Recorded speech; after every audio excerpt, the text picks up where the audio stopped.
Hello and welcome to One Special Night. I'm really pleased everyone can join us for tonight. We've got an amazing night lined up, so thank you so much for coming along.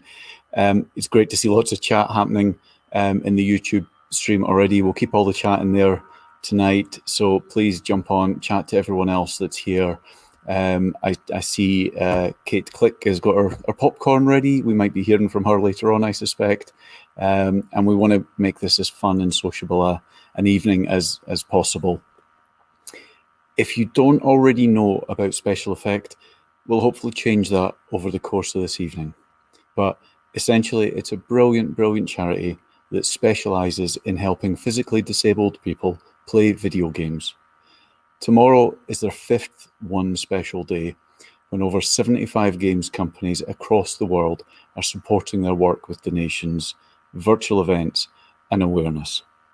And what better way to get set for that than with one special night? If you're enjoying this stream now, throughout the stream, please do hit social media and tell the world using hashtag One Special Night.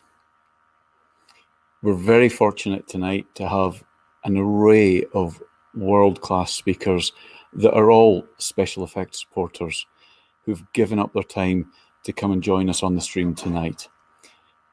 Joining us, we have Space Ape Games' Deborah Mensu-Bonsu. We have Rare's studio head, Craig Duncan. We have Rovio's Director of Operations, Elise Lemaire. We have Andy Payne from Just Flight and plenty other places. We have Multiplay founder, Craig Fletcher. We have reporter and author Kate Russell. We have Rocksteady Studios co-founder Sefton Hill. And we have Tim Schafer, that some of you might have heard from, of Double Fine and LucasArts. So for a Thursday night, does that not beat watching Emmerdale and The Apprentice? What more do you need? Before we start hearing from these amazing speakers, I'd like to thank a number of people. I'd like to thank a few studios that have sponsored the stream in advance. So I'd like to thank Tag Games, Lucid Games, and Green Man Gaming for their support. These are huge supporters of SpecialEffect. Thank you so much for sponsoring this, much appreciated. And I'd also like to thank everyone that's worked hard to bring it together behind the scenes. Nick, Baz, Becky, Adam at SpecialEffect, Nina Cliff, Sarah Gatland that did our intro video that you've just seen. Fantastic. And I'd also like to thank everyone that's promoted this over the last few days and weeks. I didn't get a chance to catch everyone that's promoted, but here's some of the organizations that have been promoting tonight. So thank you, Gamayo, Game Republic, Scottish Games Network, SGDA, Into Games, Yuki. Really much appreciated, every single one of you. Thank you so much. Although this will be great fun and entertaining, it is a fundraising live stream, and the way we raise money for SpecialEffect tonight is by hopefully enticing you into buying some raffle tickets for some amazing prizes. And we have some pretty special prizes. So let's just take a quick look.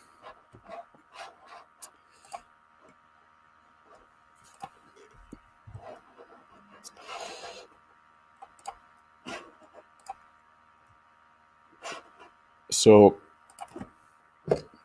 we have 12 different prizes, and basically the way this will work is if you go on to our Just Giving site, you'll see the URL scrolling across the bottom of the screen. It's justgiving.com/fundraising/one special night raffle. That's justgiving.com/fundraising/one special night raffle. Go on to there. For every £5 that you donate, that automatically generates one raffle ticket for you. So buy as many as you like. The more you donate, the more chances you will have of winning some of these prizes. So just to take you through the prizes we've got, we have this HyperX Cloud Alpha S Blackout headset with SpecialEffect customized ear cup, one of only 5 ever created. Thank you for donating this, HyperX. In our second draw, we have £200 of Insert Coin clothing vouchers donated by Insert Coin Clothing. For our third and fourth draw, we have professional passes to Game Lab Barcelona 2021. They're donated by Ivan and the Game Lab team. For our fifth draw, we have an Xbox One X and Xbox Game Pass codes. So thank you to Xbox UK for this amazing prize.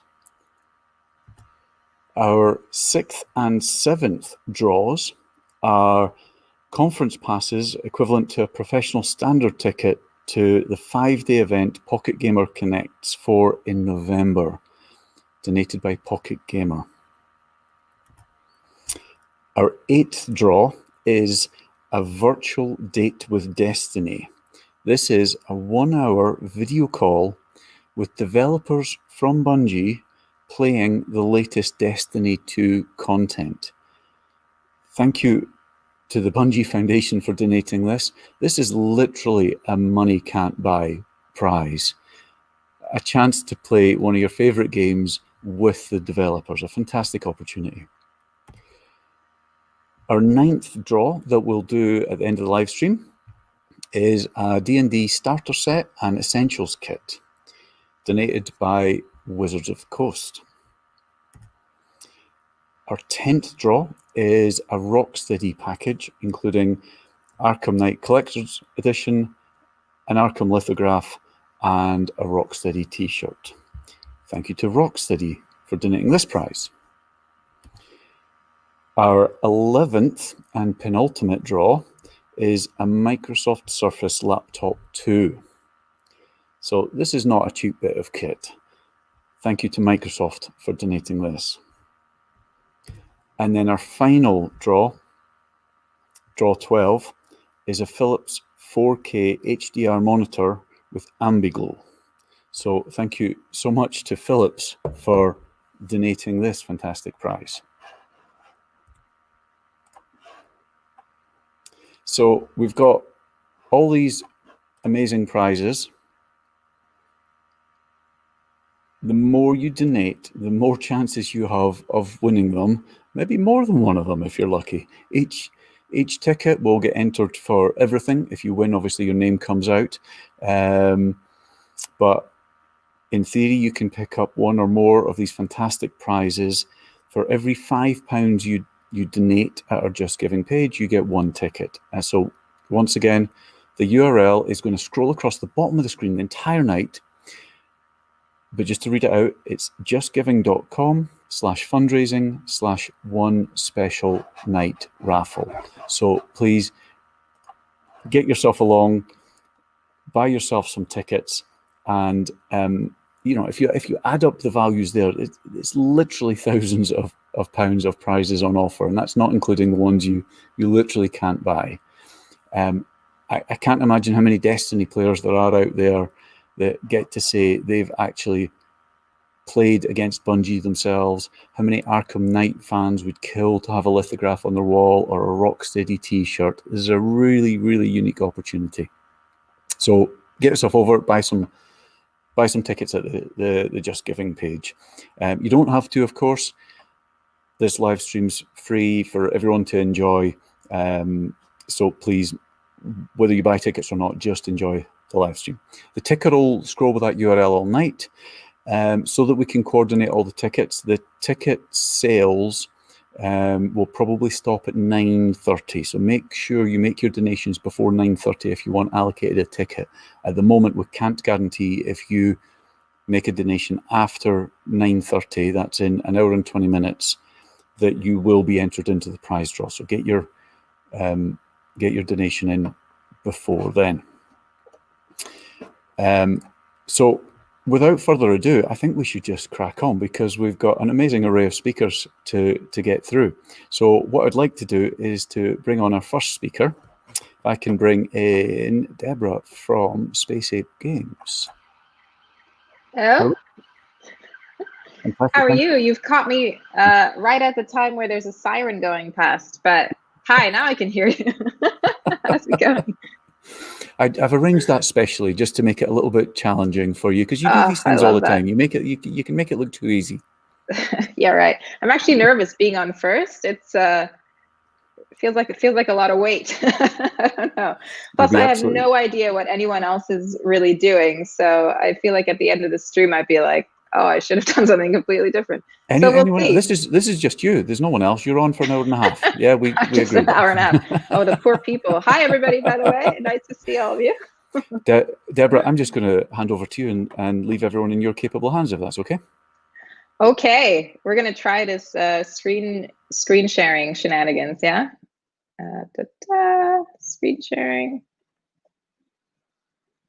Oh, there we go. Okay. Can you guys see that? I feel like I should look in the chat as well. Hi, Barry. Nice to see you guys.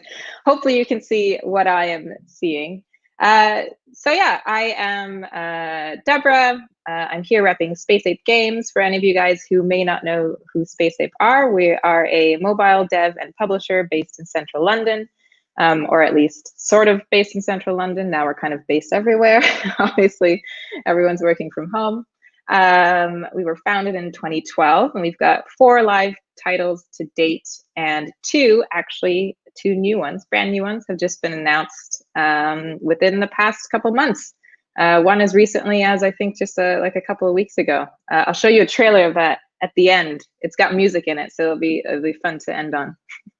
But what I thought I would chat about today is sort of why we care about social good in general. So for us at SpecialEffect, culture is really important. I mean, first and foremost, you know, we're game developers. We work in small teams. It's got a real, you know, self-starter kind of vibe to the company. So people come in and they've got a lot of autonomy in the way that they work. If you see a problem, you try to fix it. So small, agile teams, that's the way that we like to work. And here you can see as well, you know, if you'd like to have your own time, you can be a recluse and work by yourself for a bit as well. Or of course, collaborate with others. This is actually not like a real photo. It was a photo taken for a website, but it looks like we're all really collaborating. So it's a great shot. And then alongside obviously developing games, we're really big on community, not just within our company, but also the larger industry. So we like to hold a lot of events in our studio, or at least we used to, just to bring the developer community together and to knowledge share, to learn from each other. It's also something that I think our sister company at Supercell, they've been really, really good at in Finland. And it's also something we wanted to adopt here in London, just to bring people together. And of course, you know, people at the company, we're all friends. Like we all actually really like each other. There's board game nights, and we have new joiner lunches where we kind of try to, I guess, subtly embarrass some of the newcomers that come into the company. But it's all in good fun. You can see everyone's laughing. It's all good. And of course, you know, we work in games, so we're all a bit nerdy. This was for a birthday, which was Game of Thrones themed. So yeah, that culture also extends outside of the office. This was a trip that we took to Norway. I think like 20 of us all went on this trip together, and our CEO was really worried that the plane might crash, and then like a quarter of his company would cease to exist. So he was really nervous about it, but we all made it back. I think only like one person hurt their foot, broke their foot or something. And speaking of these events and that culture that we like to breed, we also like to try to use our company for good. So this was an event we held back in January called Games for Good, where Tom and Barry also spoke about the wonderful things that they do at SpecialEffect. And yeah, so why social good matters to us. For one, our leadership at the company is great. They really do care about things. They have a lot of integrity. And I think it's not just leadership within the company, but also trying to be leaders within the industry. We've got a real aversion to the NIMBY idea. So this idea of like, not in my backyard, you know, maybe not this year, maybe next year, it's not fitting with our goals this year, or, you know, when we make more money, then we can give back. That kind of attitude is something that we really are not on board with. I think even if we're not the biggest company, the most successful company, even if we're not making billions, we can still do our part now. So that's the approach that we like to take. And again, that trickles back down into our culture and the way that our whole studio is run. And I think the people that work there really feel like they're aligned with a company that cares. And I think that also creates a much healthier working environment, which boosts productivity, makes you proud to work at this company. Actually, we just won a Best Place to Work award just a few weeks ago. I forgot about that. And then, of course, it's good for business. Like I said, if your employees are happy, they're going to be more productive. Your retention will be better for your employees, and not just for your employees, but also our players. I think more and more players are looking for companies that care about things, and if they associate you and your games with things that matter, I think that also really matters to your players. So good for business too. So some of the things that we're involved in. Of course, you can do good as a company. You can do it through your games. You can do it through your community or for your community, the way that SpecialEffect does as well. But yeah, of course, we've been partnering with SpecialEffect for One Special Day for as many years as I can remember being at the company. And we're definitely looking forward to that tomorrow as well. We've done a lot around green initiatives at our company, so trying to reduce our footprint and trying to help others in the industry do the same. We also joined something called Playing for the Planet, which is a UN Environment Program initiative that launched last year. Excuse me, and I just had to burp. I don't know if you can see me anymore, but that's what happened. And mentorship as well. We've done a lot in the past around education, so trying to equip the next generation of game makers. And we hope to do more of that in the future as well.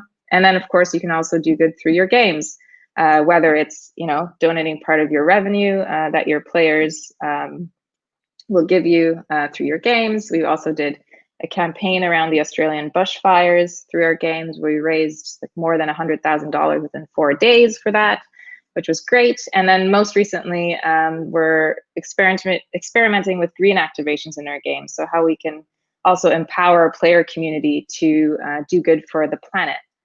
And 1 second, let me stop this and get out of it. I think I'm back, yeah.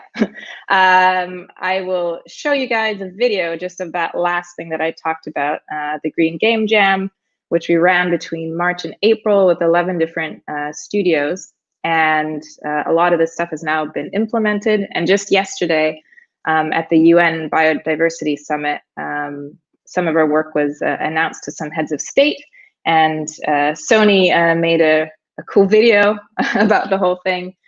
So you can watch that now. Call and roll the video.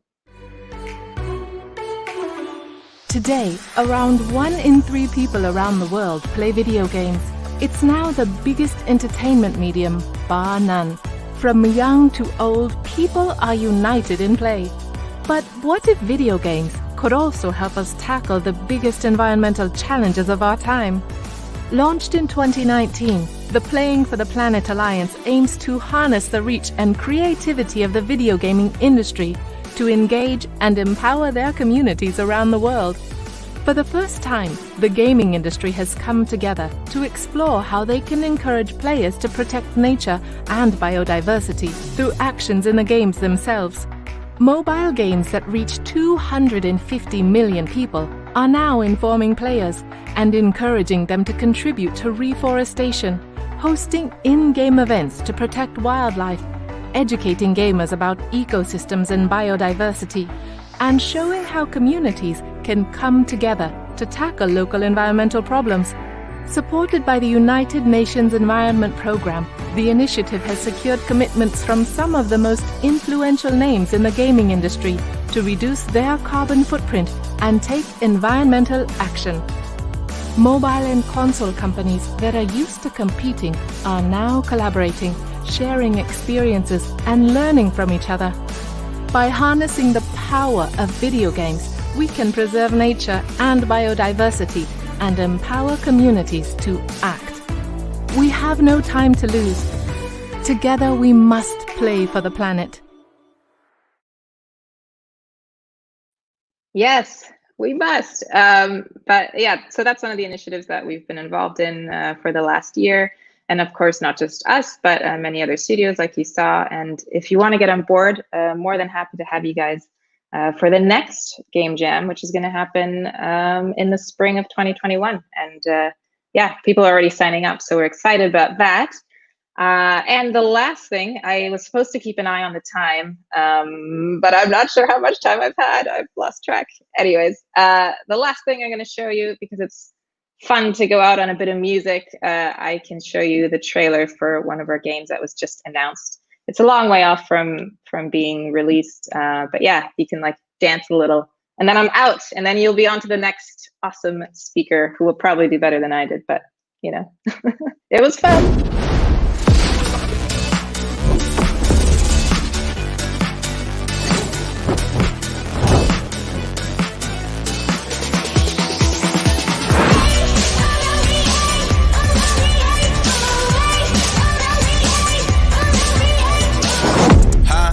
Packing the mail, it's gone.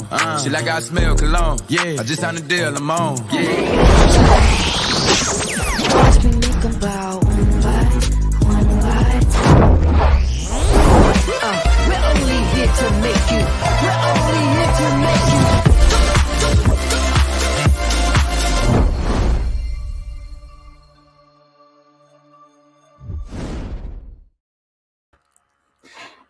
Fantastic. Why not? It says download now. You can't download it yet, but you will eventually. Soon. Yeah. Fantastic. I mean, some of the events you've done at your London office, I've been to a couple. You've been really generous, having people round, tied in with London Games Week and other things like that. It's been fantastic. One of the things, just when you were talking through there, I was wondering about, I mean, the connection with the players is obviously really important to you. I mean, I've been to industry events. Do you do anything where players come along to meet the developers as well? That's a good question. We have actually done player meetups in the past, which is one of like the coolest, strangest things, because not only do you get to put a face to the name when you meet the players, but they also get to do that with each other. So I remember one of the player meetups we did was for our game Rival Kingdoms, and we had one during Gamescom in Germany, and we met at this like brewery Brauhaus in Germany, and a bunch of like Rival Kingdoms players showed up, and it was just really cool to meet those people in person. And like, these are people who spend so much time like loving the thing that you created, and like the most valuable thing someone can give you is their time, really. So I think it's super important to respect players' time and to show them appreciation for that. So yeah, no, we definitely have done it in the past. And as well for one of our other titles, which we ended up killing, but we did soft launch last year. We were in Southeast Asia and met a bunch of people who loved that game already, which was very cool. We've Twitched on a bunch of times. So yeah, love meeting people who love our games. It's great. Fantastic. I'm just looking through the comments here. You're getting some lovely comments. People are loving Space and the things you're doing. Yeah, they'll all be there. Everyone can watch it on catch up and everything. But if I can just bring up one of them in particular, Sure. So I can just bring that on screen, which I think is a lovely sentiment. Shen Doodles wishes the film industry was as kind as the games industry around these issues. I mean, you know, that's great to hear when, I mean, okay, the games industry's been around a few decades now, but it's still a century or so short of the film industry. So all credit to you and Space 8 Games. You're doing a great job.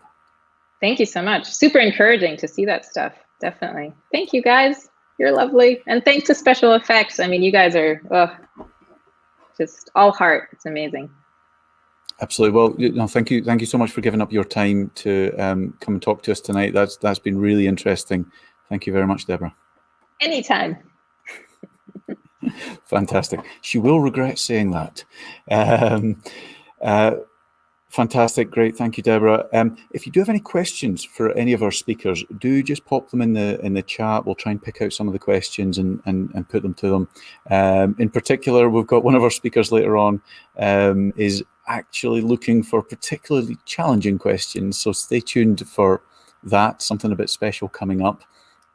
What I'd like to do now is just tell you a little bit more about SpecialEffect, which is the reason we're all here tonight. So let me just play you this short video.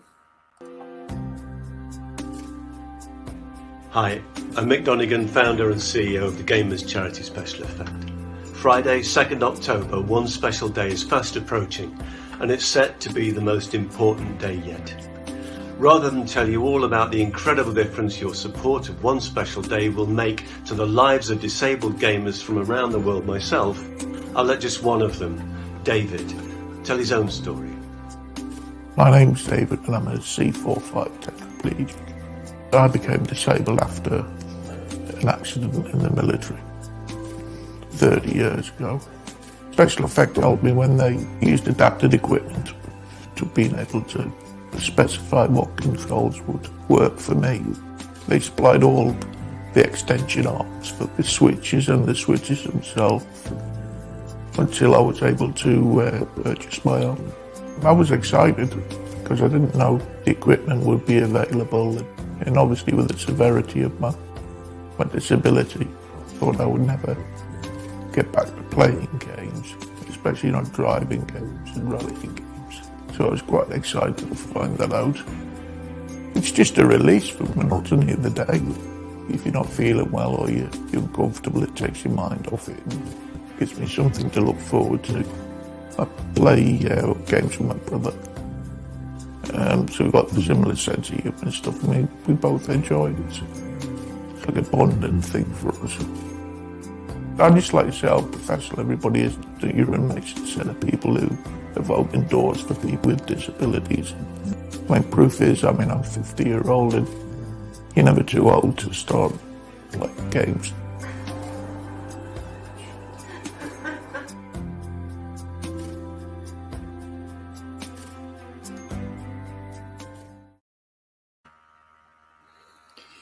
Fantastic. Great. What a great cause. Just as a reminder, all these amazing prizes on offer. All you got to do, go over to the Just Giving page, links on the screen. For every £5 you donate to SpecialEffect, where every penny goes to help folk like David. For every £5 you get a raffle ticket and you can win one of these amazing prizes. So an Xbox, Philips monitor, Rocksteady kit, amazing prizes. So get your donations in and scoop up some of these prizes. We'll do the draw at the end of the night, so you will find out tonight if you've won, what you've won. So let us crack on, and I'm delighted to say that our next speaker is from one of the studios I grew up playing their games, and it's Rare.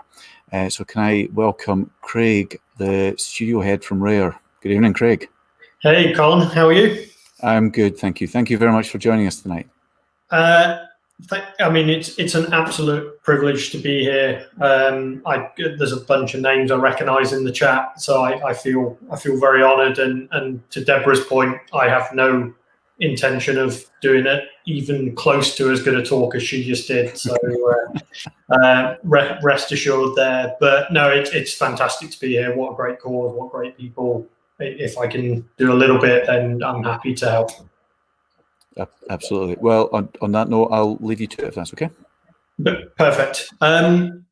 So hey everyone, definitely a lot of names I recognise. Missing you all. It's been a long time since we got together as an industry. It's been a long time since we spent some time together. So great to do this virtually.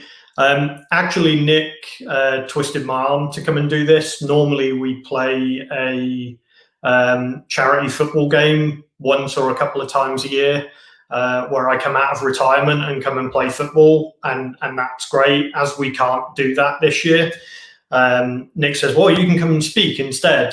And I'm just trying to figure out if I'm better at playing football than speaking. But for those of you that have played football with me, can be the judge of that maybe at the end of 10 minutes.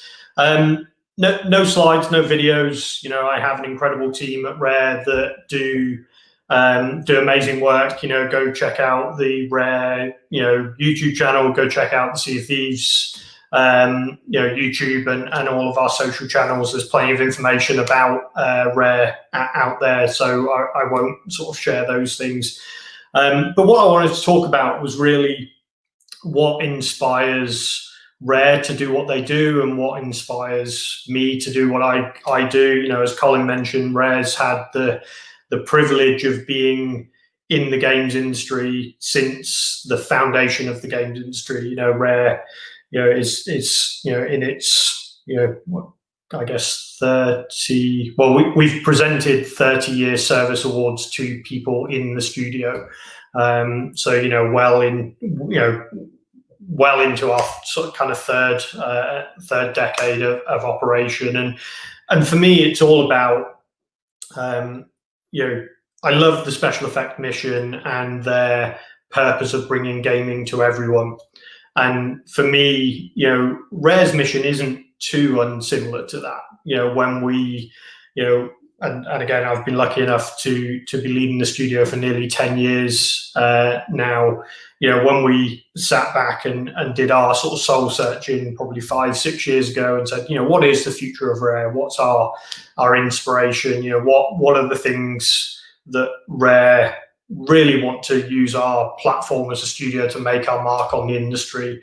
And that was creating games the world doesn't have. That was what we came up with. That was the boldness that we could have as a studio, that's not only the creative passion of everyone at Rare, but also as a Microsoft first party game studio, can we go and create games that genuinely give players somewhere where they can have a sense of adventure, give players somewhere where everyone is welcome? Can we create communities where games will matter more than just playing a game? And when I think about what inspires us, having that opportunity to create games that bring players together, and it's something we always felt was important. It was something we always believed in, games being a force for good. And I know we all sort of see and hear the industry news about the challenges of games and addiction and parental safety and online, and all of those things are very, very important. And that's the table stakes. But can we make games that ultimately give people a sense of well-being, can connect people, and can give people that shared sense of adventure? And that was something that was really important in the origins of Sea of Thieves. And when we first showed that to the world in 2015, let people play it for the first time, through 2017, 2018. And I think people really responded to that sense of togetherness, to that sense of, a place to escape, to, really go out and have that sense of adventure with the people they care about. And for a game studio, particularly a game studio making a new IP, there was no game like Sea of Thieves. There's no game, like what we were very passionate about, and to grow that and evolve that over time, was something just very, very special. And when I talk about what inspires us, I remember Dr. Mick coming into Rare. I think we were just about to launch Sea of Thieves, and we have our all hands meeting. Dr. Mick came in and did a presentation. there kind of wasn't a dry eye in the room, which just again shows you what special work SpecialEffect do. And even as we were finaling the game, as we were shipping, as we were getting ready to launch, I had a bunch of our team just come back and go, maybe we need to rethink our controls. We knew at the same time the Xbox adaptive controller was being worked on, so we got a bunch of those into the studio, and again just made sure that support's there. And Sea of Thieves not only being a game about pirates and fun and getting drunk and being sick and falling off your ship and all those fun things, it is also a platform for people to really express themselves as well. And we had this term very early on, which is be the pirate you want to be, and we wanted everyone to be welcome. And for me, that inspiration was hearing people talk about it being the game they connect with their friends and their family and their relatives. And being an evolving game, we could continue to feed that inspiration back into the game. So, I'm a great believer in a studio. My job as a studio head is to bring a set of people together that are passionate and create an environment for them to be successful and to ultimately pour their passion into and their ideas and their creativity into the games we make. And Sea of Thieves as that platform, when I think about something like whether features are pretty simple thing to think about a game growing over time, but even when you think about something like accessibility, or you think about something like you think about something like how do we create just a better and more welcoming game for people? How do you think about new players coming in? How do you think about experienced players helping players play the game for the first time? And we've continued to make Sea of Thieves more accessible, more welcoming, and I mean accessible on every level, right through to accessibility features, right down to just helping players on board and just learn and evolve that. And what's been great about that is that's actually fed into the success of Sea of Thieves. We had a pretty successful launch in 2018, and I'm just going to fast forward 3 years pretty quickly now. We had a super successful launch in 2018. I think we were one of the most successful new IPs this generation. But yet we're into 2020 now, where we've had the biggest year of Sea of Thieves. 2020 was bigger than 2019, which was bigger than 2018, which was our launch year, which was pretty big. So we've had year-on-year growth. We've essentially we've essentially got bigger every year, and yet we still feel more excited about the future we have ahead, and some of the things we have on the horizon with Sea of Thieves. We think can propel Sea of Thieves even further and beyond where we are now. And I love that evolving nature of a game like Sea of Thieves. And I think we have limitless opportunity and possibility and ideas to go work into that. But as a studio, it's really important for us to again, it comes back to that mission, creating games the world doesn't have.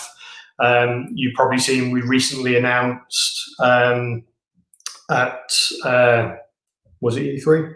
Whatever our replacement for E3 was, our digital event this summer was Everworld, and it's our second showing of Everworld. And again, I'm not going to spoil too many surprises there, but again, we have so much ambition for Everworld.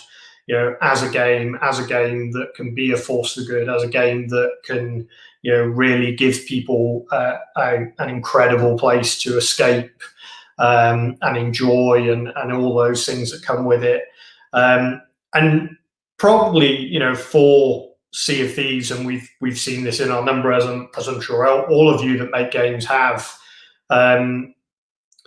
seeing the situation the world's in now, seeing how a game like Sea of Thieves helps players connect and helps players, really have that point of escapism, which I think, we'd all be honest, we all want that. We all like that degree of escapism and being able to go and socialize with friends, and it's something we feel is very important as a studio and as a platform, and also as a platform. We've done a bunch of things like we did a special effect sale. We've just done a Stand Up to Cancer sale, which again, doing something where we can align the goals of charities and people we care about with causes, with our game, and it's actually something we see just a bunch of really great response from our studio and our players on.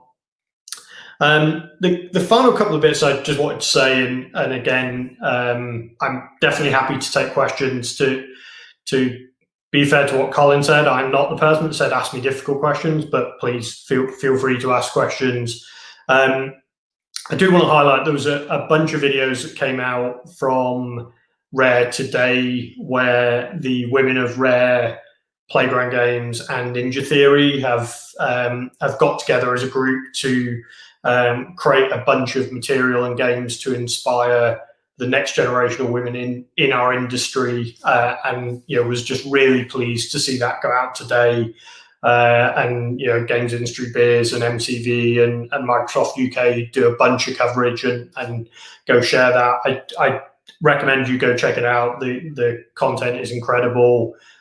Share it with young people that want to get in the industry. If you are watching this live stream, you're a young person that wants to get in the industry, go watch it. There's some incredible people there to learn from and inspire. And for me, part of the reason I'm here, part of the reason I do what I do every day, part of what I think our privilege is as game makers is, we have the most fantastic jobs in the world. We have an opportunity to really make an impact on people's lives in a positive way.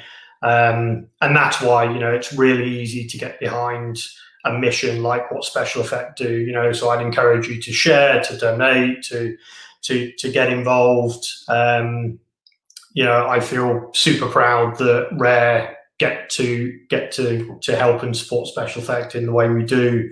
And I think as a game, it's really, as a game maker, it's really important to use our platforms to make a difference to the world and make it a better place. So with that, and I am watching my time, I think that's how much I agreed I'd talk for. So I'm going to cut it there. Happy to take a couple of questions. Fantastic. Yeah, that was brilliant. Thank you so much, Craig. I'll just have a quick look for questions, but just to highlight a couple of comments that have come through. So one in particular, I'll just bring it up on screen. Davey Cole, it's his birthday today, and he's chuffed at getting to hear from Rare. So I think we should wish him happy birthday. Happy birthday, Davey Cole. There's a lot of love for Rare, for Everwild coming through in the chat. I mean, it's an amazing studio, and it's just great to hear about everything you're so passionate about. I'd also like to bring in one comment here from Victoria saying, playing is one of the most natural things known. It's so important to me that SpecialEffect feels everyone should be included. And I'm seeing a ton of people agree with that in the chat. So it's great to hear you reinforce that as well. Yeah, I mean, games are amazing. I think we all do what we do because we have a love for games, and I think the more we can share that with people of every generation, ability, background, I don't think games should be something that's kept away from people. Everyone should be able to enjoy games. Absolutely. And then there's the final question is from some chap called Colin McDonald, who played Jetpack as a child, asking, was there ever really a secret trailer in Jetpack? And maybe I won't hold you to that one. The great thing is I know the person to ask to find the answer to that question. While I might look at, I wasn't at Rare 30 years ago, but I know a man that was, so I'll find out and I'll get back to you. Excellent. Okay. Tune in next week. Not really. We won't hold you to that. Craig, listen, thank you so much for coming on. It's been really, really kind of you. It's been fantastic to hear from you. And thank you for your support of Special Effect. My pleasure, Colin, and I hope everyone enjoys all the rest of the evening. Great, thank you. See you soon. Fantastic. Yeah, so kind of these folks to give up their time to speak to us this evening. Just to remind everyone about the amazing prizes we've got on offer. You see them on screen. So D&D starter kit, Philips monitor, Surface tablet, Xbox, headphones, Rocksteady kit, tickets to Pocket Gamer Connect, ticket to Game Lab Barcelona, a date with Destiny, the ability to play Destiny 2 with the folks at Bungie, and insert coin clothing. I mean, what an amazing bunch of prizes. The donations are already staggering, but it's such a great cause. If you want to buy more tickets to be in with a chance at winning some of these, the URL scrolling throughout the night if you've just tuned in. And remember to hit social media using the hashtag #OneSpecialNight. We will move on to bring on our next speaker, but still to come. After Elise, we have Andy Payne from Just Flight. We have Multiplay founder Craig Fletcher. We have reporter and author Kate Russell. We have Rocksteady Studios co-founder Sefton Hill. And of course, we have Mr. Tim Schafer. However, before all of those, I'm really delighted to say that we have got Elise from Rovio. Elise. Hello. Hello. Thank you so much for joining us. You're a couple of hours behind us, so thank you for staying up late. No worries. What else could I be doing? Fantastic. I'll just leave everyone in your capable hands. Perfect. So as I'm not as able with presentations as our previous guest, I do actually have slides.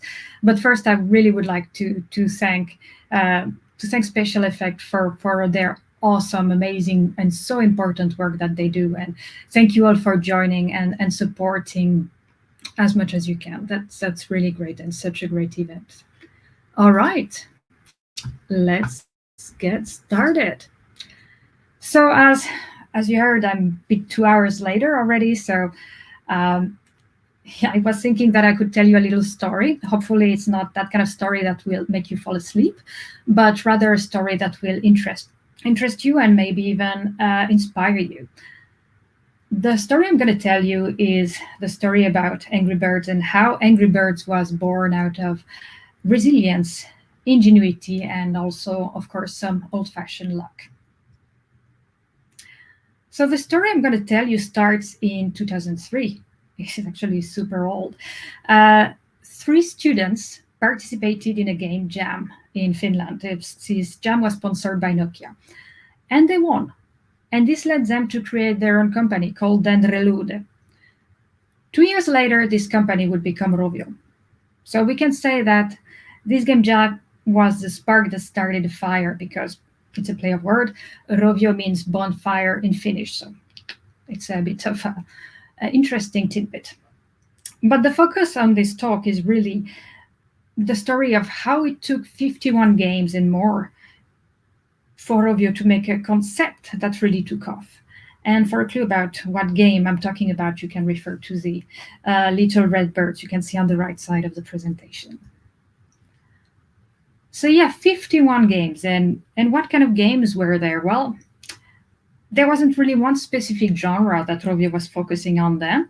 It was a bit of mix of everything. So we have Mole War there on the top left, and we have Sumiaski Jumping, we have Totomi, we have Darkest Fears, we have War Diary Torpedo, we have X Factor 2008. I didn't even know that it existed then, and Burnout. So it was really a mix of games that were published by Rovio and also games that were doing for other developers. And another interesting tidbit is that Mole War was actually a reskin of the game that won this game jam. Back then, we have to remember that games were very different, but also the technology was very different.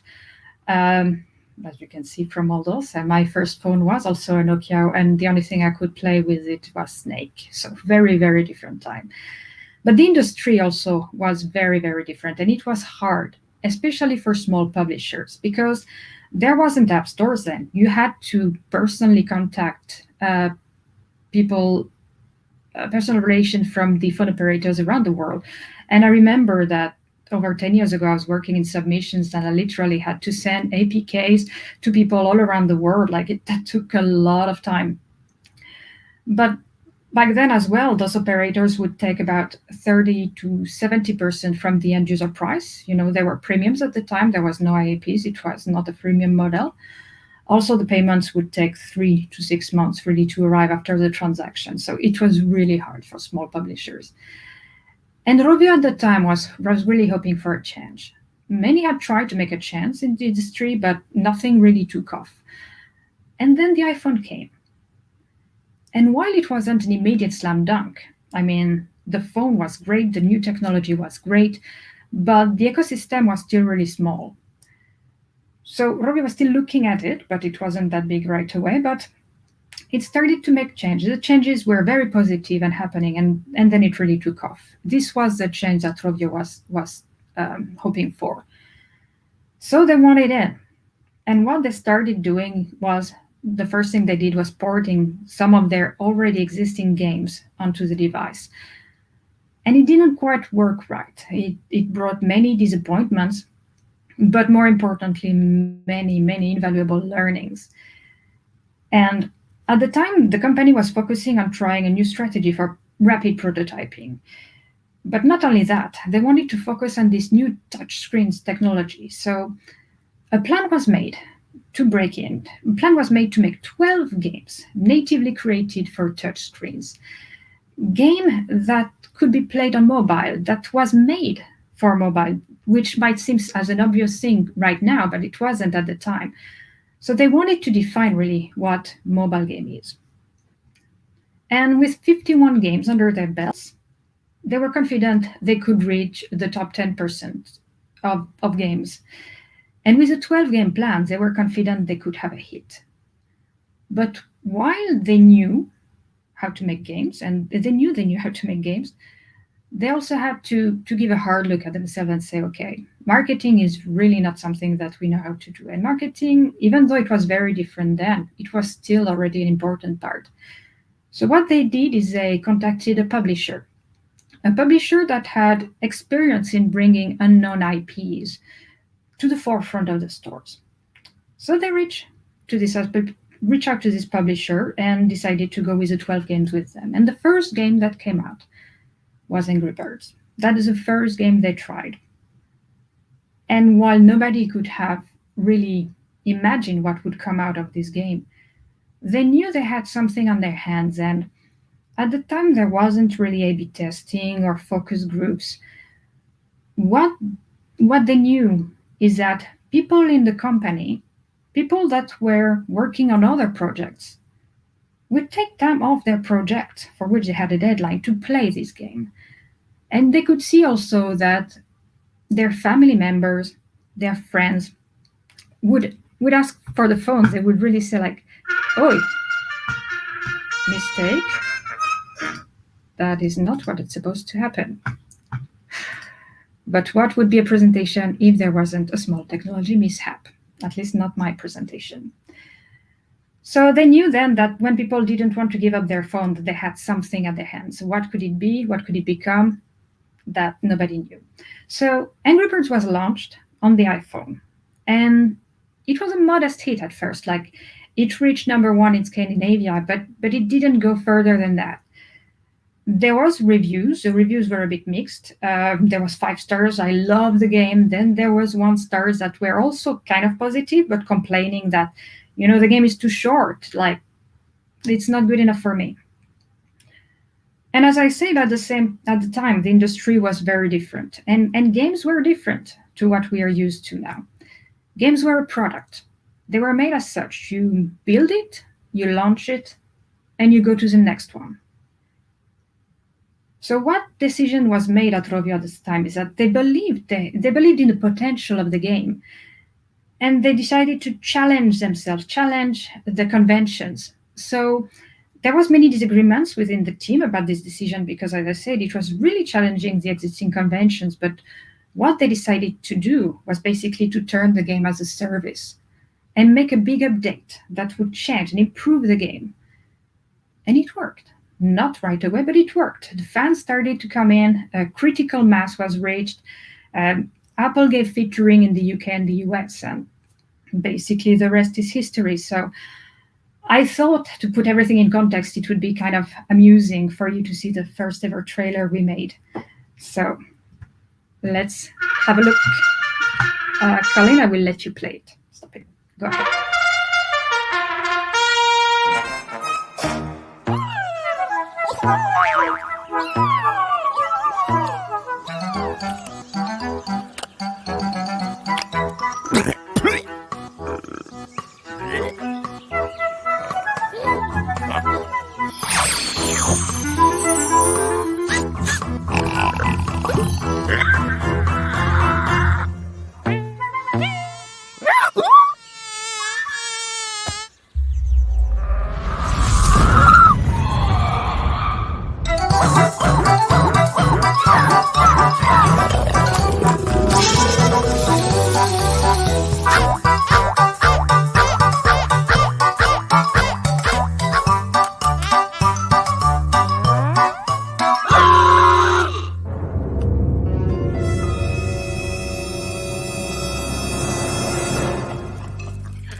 So that's it. That was really the first trailer that we did for the game. And then Angry Birds was launched on December 2009. We celebrated the 10th anniversary last year, which was quite a nice event to have a game that and an IP that lives that long. So we could say that it was a crazy success. It was planned, and it was very surprising at the same time. What started as a mobile game really became a global phenomenon. It got downloads from Antarctica. We launched a game from space, like really crazy stuff. The founders didn't succeed the first time, nor the second, nor the third, fourth. I could keep on like that, but then you will really fall asleep. So not even the 51st time.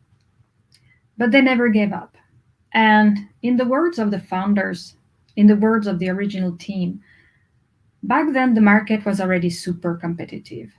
And we didn't know what we now know. Even the simplest discovery that seems obvious today was a complex decision path through trial and error. So while Angry Birds came a long way, its roots were the product of Finnish resilience, a lot of hard work, ingenuity, creativity, a bit of luck. And as a conclusion, what I want you to take out of this speak is that really feel challenge the status quo.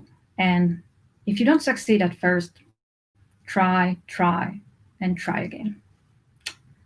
That's about the story that I wanted to tell you. Thank you. And even though I can take some questions right now as well, feel free to email me with any question or comments you may have. I will be glad to answer. Thank you. Fantastic. Thank you so much. Yeah, I mean, it's fairly well known, the number of games that Rovio had done before they got Angry Birds to the level of success it did. But it's just fantastic hearing the story of it. And I didn't know it started with a game jam that the folks met together. I think that's a fantastic reminder for everyone that you just need to get together and do things. You can play around with new IP, you can just hone your skills, you can learn how to work well with others. So I think to see what Rovio has gone on to become from a game jam is an amazing story. Great. I really hope it interested somebody. Absolutely. And then one of the comments that tickled me from the chat is actually from our next speaker, from Andy. But if I can just bring this up. So Andy was saying he remembers getting hold of David Cameron, so that's the UK Prime Minister of a few years ago, his phone at a dinner and downloading Angry Birds for him. Next day it was splashed all over the national press. He said he liked it. So what I'm not sure is whose account was that on? Did Andy pay for it or did David Cameron pay for it? I'm not sure. Because it was a paid download initially, wasn't it, I think? I think so, yeah. We're running over, I'm afraid, Elise, but that's been fantastic. Thank you so much. Thank you for your support with SpecialEffect. Thank you for having me, and thank you guys for organizing and for all the work. That's really, really amazing. Great, thank you so much. All right, we'll let you. We know it's late for you there in Finland, so we'll let you get to bed before too long. Thank you. Thank you. Have a great rest of the evening. Bye. Fantastic. They're great to hear from Rovio. What I'd like to do before we bring on our next speaker, Andy, I'd like to hear a little bit more about SpecialEffect. So I've got another short video for you.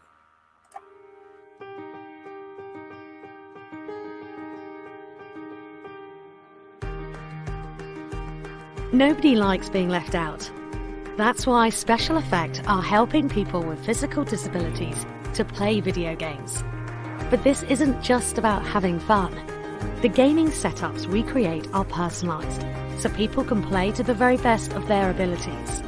And that opens the door to inclusion and independence, confidence and creativity. Help us level the playing field and create more magical gaming moments. Because it's everyone's turn to play.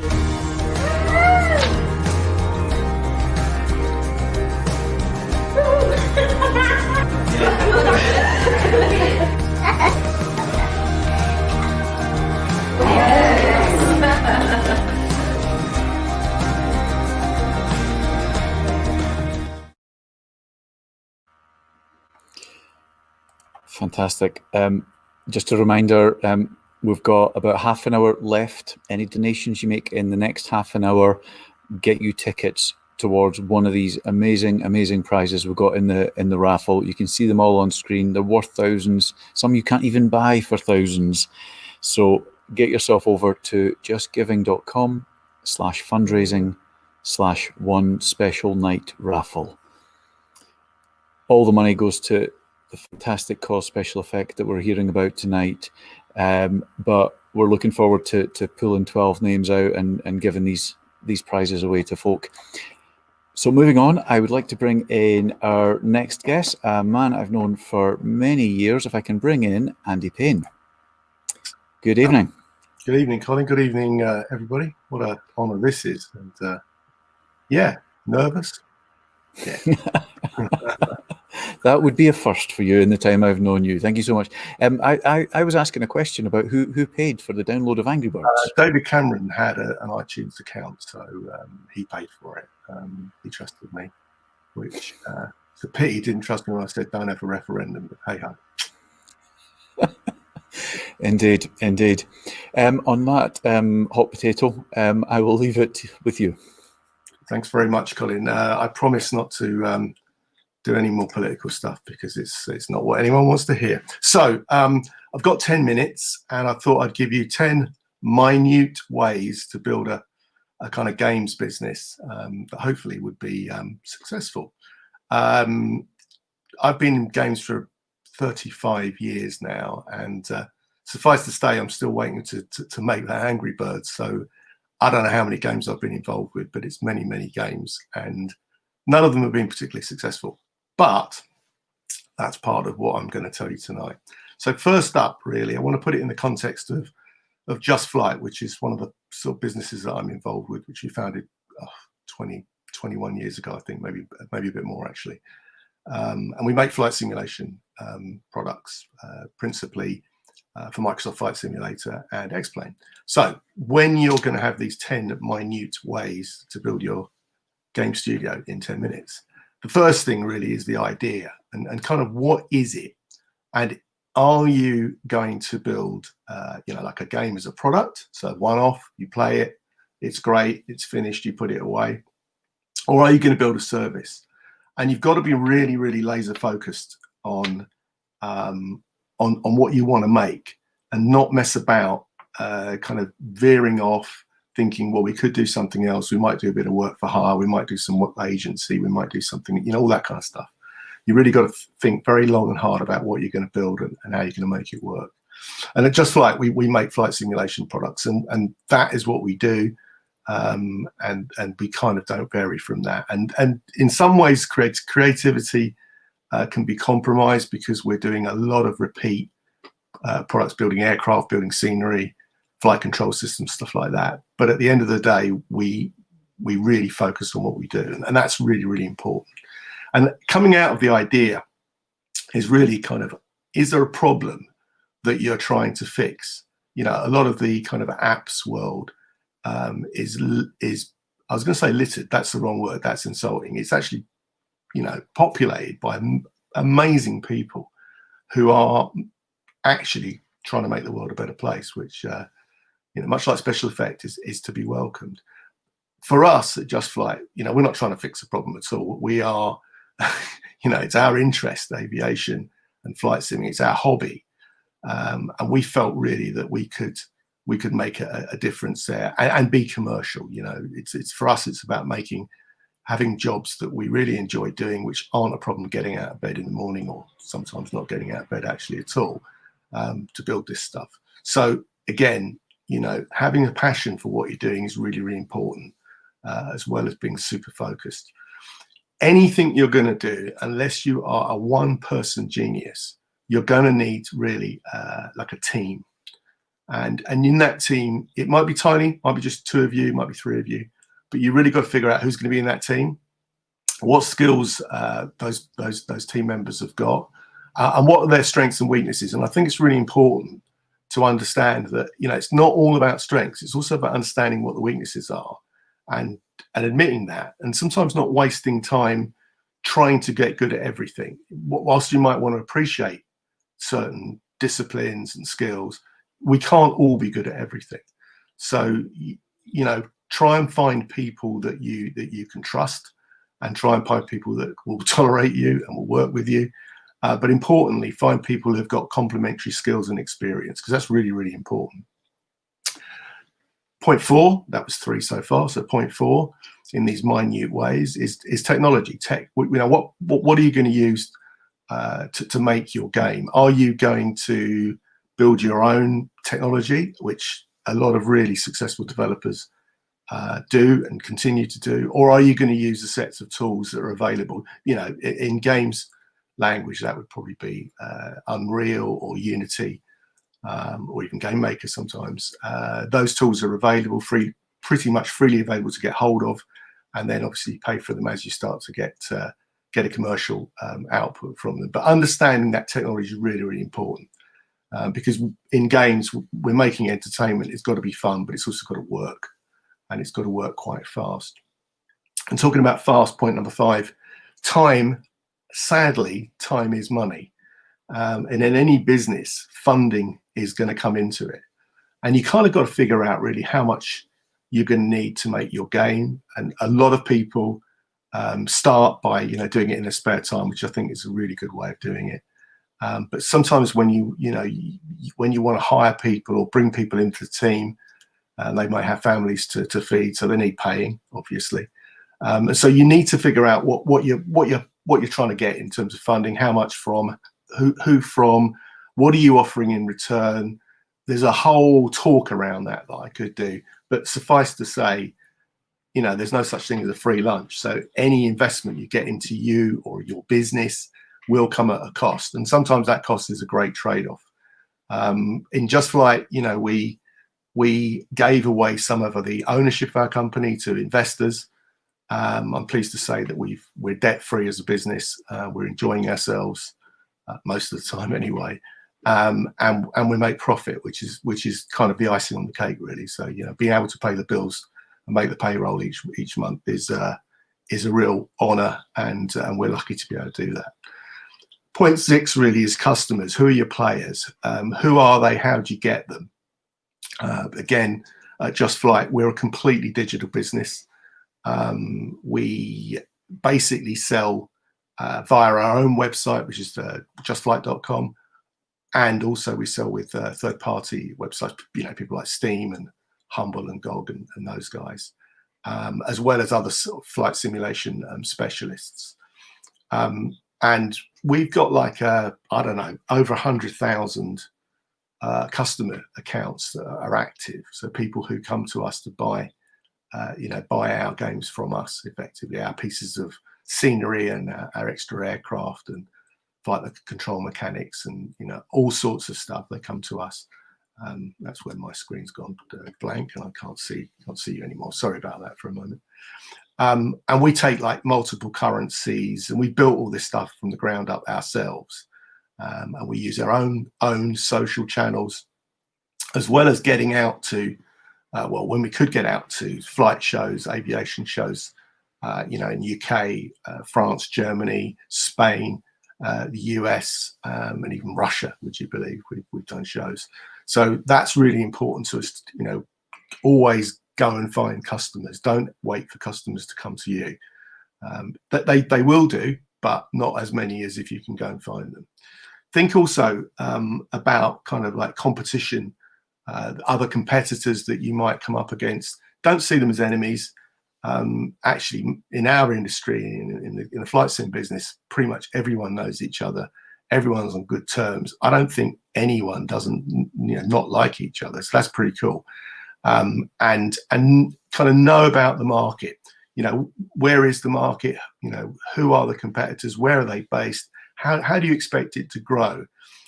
With us in flight simulation, it's pretty vibrant. You've got Lemaire and our research who make an amazing simulation called X-Plane. Does really, really well. Microsoft have just launched Flight Simulator 2020, which is pretty epic, and it's definitely going to grow the market for everybody. So everyone's going to be a winner there for sure. And P3D have their version of Flight Simulator, which is kind of like Boeing's kind of simulation arm. So that's all pretty good. And in our industry, we still have a kind of premium market whereby we're offering extra content and flight simulation pieces for money. So we're not in the free to play part in this particular business. In other businesses I'm in, we're in free to play, but within flight simulation at the moment, it's still premium.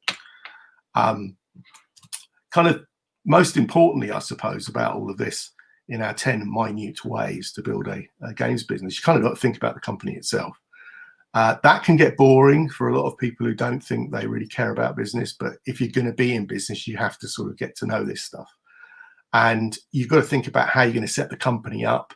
It's got to be a legal entity, so you're going to need to do some legal work, which means usually working with some lawyers and some accountants. Find good ones. There's plenty of great ones in the game industry. And you've got to think about the ownership of the company. Is it you and your friend? Is it you and 3 of you, 4 of you, 5 of you? How are you going to split that up? And always try and avoid what we call a deadlock situation. So if there's 2 of you who are friends who set up a business and you set it up 50-50, it sounds fantastic from the beginning. And it is fantastic, except that if you disagree and one person's got half the company and the other person's got the other half of the company, you can't really do anything. I don't have a solution to that, because if there's 2 of you, you should be equal partners, but you kind of get the drift. You've got to figure out how the company is going to be structured. Point number 9 on this 10 minute steps is communication. It's really important to kind of know, what are you saying to who? Who's your community? Who's your customers? Have you got industry communication to do as well? Other people got to know about you. Maybe you're looking to build up to do a fundraise, or possibly even, might be acquiring other companies or potentially being acquired. So there's a lot of communication you've got to figure out. And again, sales really, which is not my speciality, I have to say. I don't sell anything to anybody. I make things available for people to buy. But I'm told that in sales, you've got to be very persuasive. But again, all of these things, I don't pretend to be any good at sales. So I go right back to the beginning, and don't try and do everything yourself. Find good partners, work with good people. And generally, that stuff really works out incredibly well. And I suppose lastly, in the 10 minute steps. We've got mindset. And this is where I've learned lots and lots in my 35 years of running my own companies. For a long time, I feared failure. I think it's a natural thing, certainly if you're British. And I've learned now not to fear failure because I failed a few times. And so you kind of now, you've got to fail fast in your development of products and services. You kind of rinse and repeat only when you know it's going to work. Don't rinse and repeat when you keep failing. Stop doing it. Understand your blind spots. Sleep. Learn to sleep on problems. You know, let things go in the background. Remember that if you're going to be a leader, you've got to be a decision maker. And you know, I'll leave you just really with a couple of tips. Never burn any bridges with anybody or anything. It will never lead to anywhere. And you know, kind of for me, leaders are definitely learners. Leaders are listeners. Leaders admit when they're wrong. And boy, do we need some leaders right now in the world. Leaders sort of know the truth. And I think more importantly, leaders tell the truth. And above all, leaders are trusted. So thank you very much for listening, and I hope it was useful. Fantastic. Yeah, what an absolute gold mine of tips and advice for everyone. Thank you so much, Andy. That's been great. This might be putting you on the spot, but one of the popular questions in the chat is from a chap that I think we both know, AJ, that runs Delilah. Let me just bring up his comment. So he's just asking, is there one piece of advice you wish you'd taken and one piece of advice you're glad you didn't? Is there anything else other than the stuff you've covered that springs to mind? More than one of each, but top of my head, I wish I'd taken advice to say, let it go. Stop trying to make something work when you know, or you think you can make it work, but data and situations are telling you it isn't. So I definitely fail faster. I didn't used to do that. One piece of advice I'm glad, definitely. Someone was trying to persuade me to sell a company. It take massive investment in to sell it massively, you know, for loads of money, and I just didn't understand the numbers that this guy was talking about. And I'm pretty good with maths, but I couldn't understand it. I mean, I can go on a race course and I can figure out the odds and probabilities pretty quickly. I just didn't get what this guy was talking about. And that guy was the lead investor in a company called Gizmondo. So I'm glad I avoided that for anyone who knows that story. Anyway, there you go. Very good advice. Yes, something about Ferraris and also all sorts of things I seem to remember. Fantastic. Okay, Andy, listen, that's been brilliant. Thank you so much for giving up your time. Thank you for being a supporter of Special Effect. Much appreciated. Thanks for asking me. Bye now. Fantastic. Okay, we're running a little bit over. Apologies. We'll crack on. But just as a quick reminder, donations still open for another 10 minutes or so for the raffle. Amazing prizes on offer. You need to get yourself over to justgiving.com/fundraising/one special night raffle. The link is scrolling along the bottom of the screen throughout this. I see various people posting it in the chat as well. You've got another 10 minutes or so. Get your donations in, and we'll do a prize draw at the end of the night for these amazing prizes. Moving swiftly on. Meantime, it's a great pleasure to bring in Mr. Craig Fletcher, the founder of Multiplay. Hey, Craig. Hey, Colin. Thanks for that. I've got to somehow follow Andy. My God, big shoes to fill after that. Well, this is the problem with having an all-star cast all night. Everyone's daunted at following everyone else. But you'll be great. I'll duck out and leave everyone in your hands. Absolutely. Well, I didn't really know what to talk about here, because what sort of people are going to be on here. But some of the things I've been focusing more recently is the investment world and what's been going on between the games world and the investment world. So, Colin, I think I'm just going to share my screen, if I can get that done. Share screen. I'm sharing that one, and if Colin shoves that on there, you see it. Should be there. Cool. So it's been 5 years since I've been doing sort of investments into the games industry, but very briefly, because we've only got 10 minutes. For those that don't know, Multiplay originally started out with me running dial-up Doom 2 leagues back in the mid-90s and starting small LAN parties. Before we knew it, we were running larger and larger scale LAN party events, launching an online service in 2002. Got acquired by Game in 2015, and ultimately the hosting business then went on to be acquired by Unity. Since leaving Game, I've been working to help as a business angel and doing investments and trying to connect the capital with the creatives, which is certainly a problem. Quick disclaimer, basically don't come after me if you follow anything I say in this presentation. I'm not an accountant, I'm not a lawyer, I'm not a finance professional, not FCA regulated. This is purely my opinion of what I've seen so far. So I have to put that in, really. So I think, given the audience that I've seen already, a lot of people, I don't want to teach you to suck eggs, but games have always been viewed as a bit of a hit-based industry. But I think that's changing now with things like games as a service. There's still not many specialist funds and angels out there. It's and advisors in the space. It's been a select few. The same people keep bumping into each other at the same events throughout the year. That is starting to change. One thing I've noticed as I've spoken on both sides of the fence, I've gone into the games companies and seen what their needs are, and I've gone into everything from small funds right up to multi-billion-dollar funds looking to come into the games industry. There's just this mismatch. We're speaking a different language, and I think that is one of the things we need to work on. But one of the things that is very clear is there's plenty of capital out there, and there's plenty of creative talent. We just need to get better at matching them together. There is going to be a bit of a gold rush with COVID because people have seen our industry being the one that's weathered the storm a bit better than others, should we say? And that's already seen a lot of people trying to jump on the bandwagon, and that can not always lead to good things. Too much capital coming in can create a bubble, which ultimately may affect people harshly. But ultimately, we need to educate some people some more. Now, if you are on this call and you're thinking about going for investment or taking funding, you need to have a think first. And often I spend a lot of time literally just starting from the very beginning and go, right, what do you want? What is your objective? I mean, do you want to make a load of money and disappear to the Bahamas? Do you want to just grow a business that you're going to have fun and get creative in? All of these things are valid exits, but valid where you want to get to. But just make sure you're clear in your own mind what you want, because you don't want to be taking investment in a business you do not want to exit, because you won't be aligned with the people putting the money in, and that never ends well.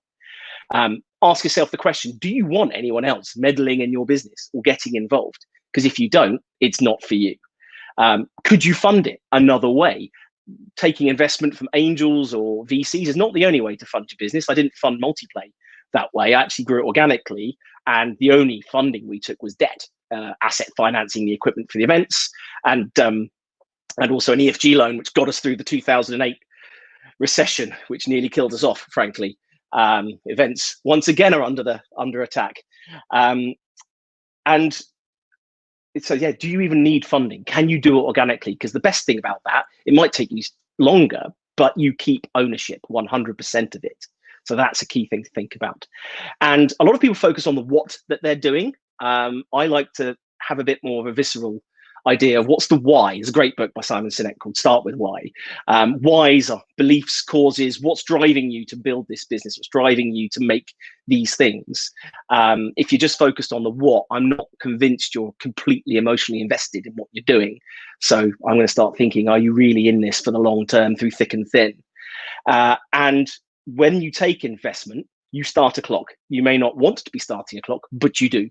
So be aligned with the people behind you, that they are going to start going, hello, it's been 3 years now. How's the company going? It's been 5 years now. Shouldn't we be exiting? You need to realize that is going to be pressure from day one to move towards the exit. So make sure you're aligned before you take their money. I thought just put some various types of funding, and it's horses for courses. This is an exhaustive list. You might not want to go down equity, but what I found at some events, for example, is people come up and ask me for $5,000.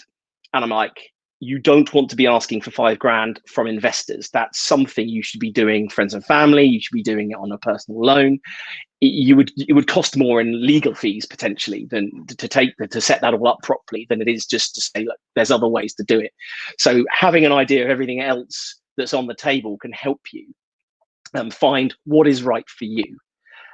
Personally, I like to invest in people with pipelines, not projects. I like to be part of the journey. I want to feel like I can add more value than just the cash, which is, and that's something we certainly need more of. There's obviously lots of different ways. I won't, for sake of time, go into all the various different aspects of how you can funding this. As Andy said, it's certainly a much bigger talk. We could do an hour on this, just on this topic. But just to give you an idea of what equity investors are looking for, and that's both myself personally, but also Ascension Ventures, who I'm a venture partner at. The first thing I look at, and arguably it's the biggest hurdle, if the team's not right, I don't even look at the rest. These aren't people I can work with and I think can deliver. What's the point? Because good teams can take a mediocre idea and really make it great. Bad teams are set up to fail from the word go. And also, can I work with these people? Are these people that I'm going to be able to have a relationship with? Because it is a relationship. And if that's not right, if the synergies or secret sauce isn't there, it's not worth doing for either side. In your deck, make sure there's a clearly defined market opportunity which is sized, that you've thought about how you're going to get to it. A lot of people don't even think about marketing or don't include it in their decks, would you believe? And that's something that's so crucial.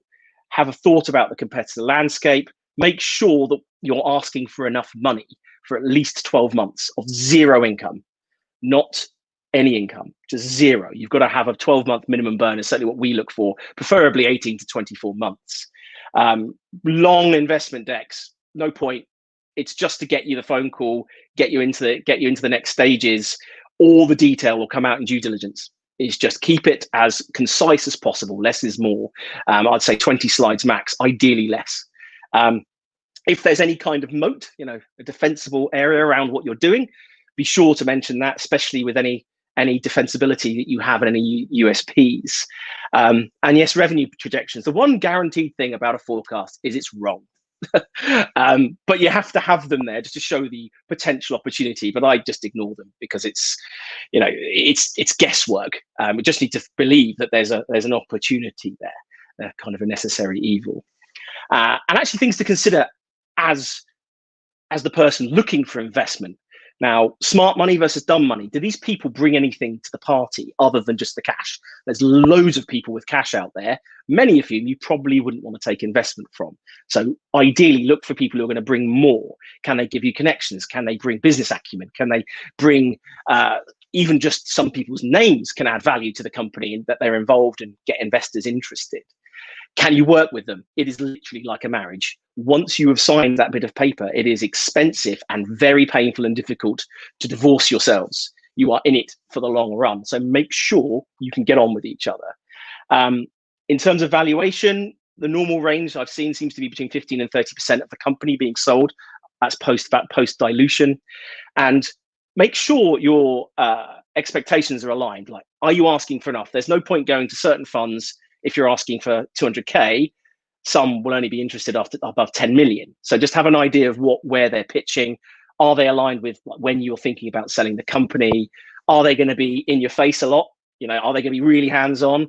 Are they going to ask for board seat? Those sorts of things to think about. And it is selling. I would disagree politely with Andy that everyone sells in a company. Everyone is always selling. And one of the things we're very bad at, it seems, in the games industry is following up. I think I had about 50 meetings across Gamescom and PGC. I think I've had about 6 follow-ups.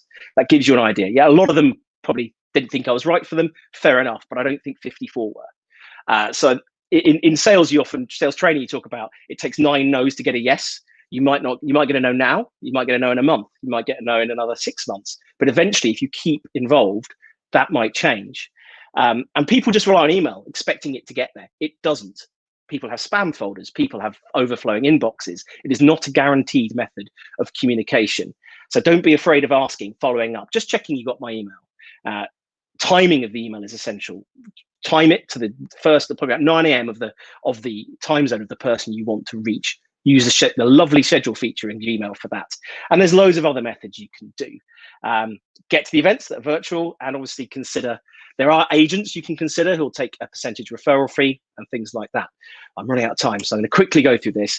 I'll just quickly say here that basically you're going to get told no a lot And that is hard for a lot of people. So have some coping mechanisms in place, have things in place for your mental health.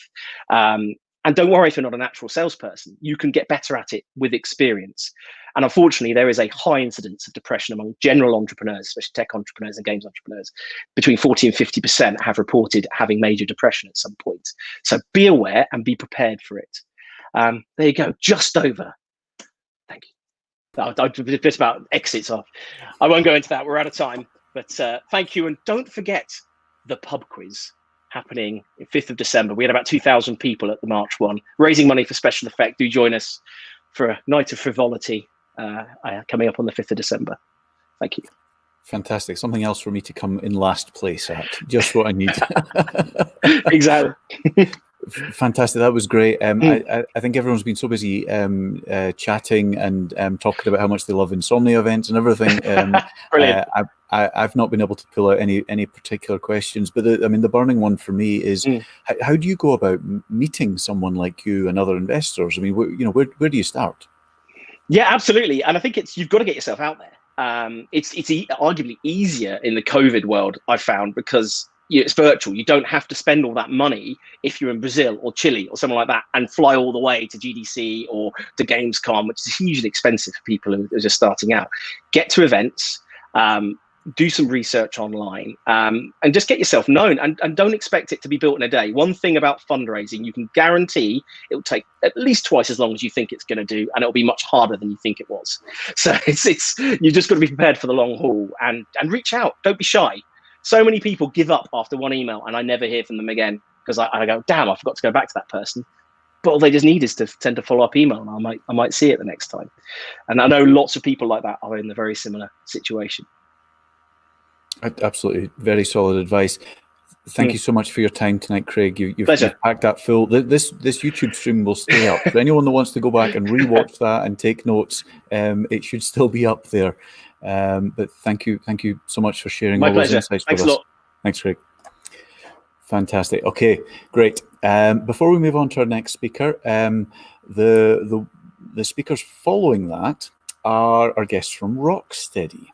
And we're going to be doing things a little bit differently with them. Basically, we've got Sefton Hill, Rocksteady's co-founder. He's going to come on and he's basically going to have a Q&A where he gets asked questions about the Arkham games and we see how many he gets right. And for all the ones he gets wrong, he has to donate to Special Effect. So much as though we're all hoping he knows his stuff and his history, we're also hoping he gets a lot wrong as well. So Gaz from Rocksteady has a bunch of questions prepared that Sefton hasn't seen. However, this is where, if you've got any questions that you would like to put to Sefton, you think can catch him out about his own games, stick them in the YouTube. If any fit what Gaz is looking for, he'll pick them up and he can put them to Sefton. If not, he's got a massive list of his own. So get those questions for Rocksteady Sefton into the YouTube chat because they're up next. Before we bring on our next speaker, who's Kate Russell, let me just play another short video from Special Effect. Games are a big part of my life. With my disability, it was one of the only things I could do for enjoyment. So gaming has really opened up that door for me, and it helps connect you to other people in this world. I can't do a lot by myself, but I can play video games on my own, which gives me a good sense of independence and achievement. It's just a release from the monotony of the day. If you're not feeling well or you're uncomfortable, it takes your mind off it and gives me something to look forward to. As a parent, it's made so much difference to Chase being able to access video games. It creates a level playing field. He can do an activity that he wouldn't be able to do in normal day-to-day life. But even better, with gaming, he can play alongside someone. Special Effect are bringing families and friends closer together through video games. The setups we create are personalised, so people can play to the very best of their abilities. And this opens the door to inclusion and independence, confidence and creativity.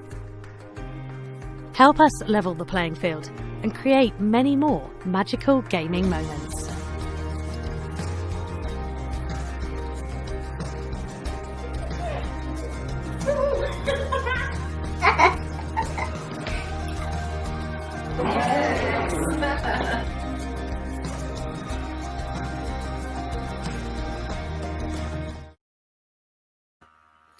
Oh, I need to stop myself welling up every time we watch these videos. The work that Special Effect do is just amazing. We're going to keep the tickets open just for another couple of minutes, just to get the last couple of donations in. If anyone wants to grab extra tickets, we have passed an amazing milestone. We've passed £5,000, everyone. That's amazing work. Thank you so much. Every penny of that is going to a brilliant cause. You've seen what Special Effect do with the money, so thank you so much. If you do want to donate a little bit more, here's a reminder of the prizes. The URL is scrolling along the bottom of the screen. So get on to justgiving.com/fundraising/one special night raffle. But thank you so much for all the donations so far. We're going to have quite an epic prize draw at the end of tonight, because there's been so many people enter. So looking forward to announcing who our lucky winners are.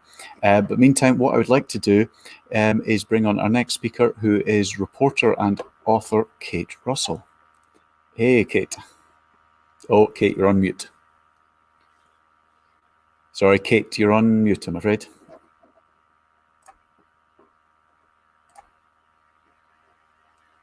The joys of live events. Fantastic. I was so busy watching, I actually forgot I was part of it. That's why my buttons weren't pressed. Sorry about that. That's a good sign. At all. Fantastic. I will leave you to it, Kate. Thank you. So, timer. 10 minutes. Right.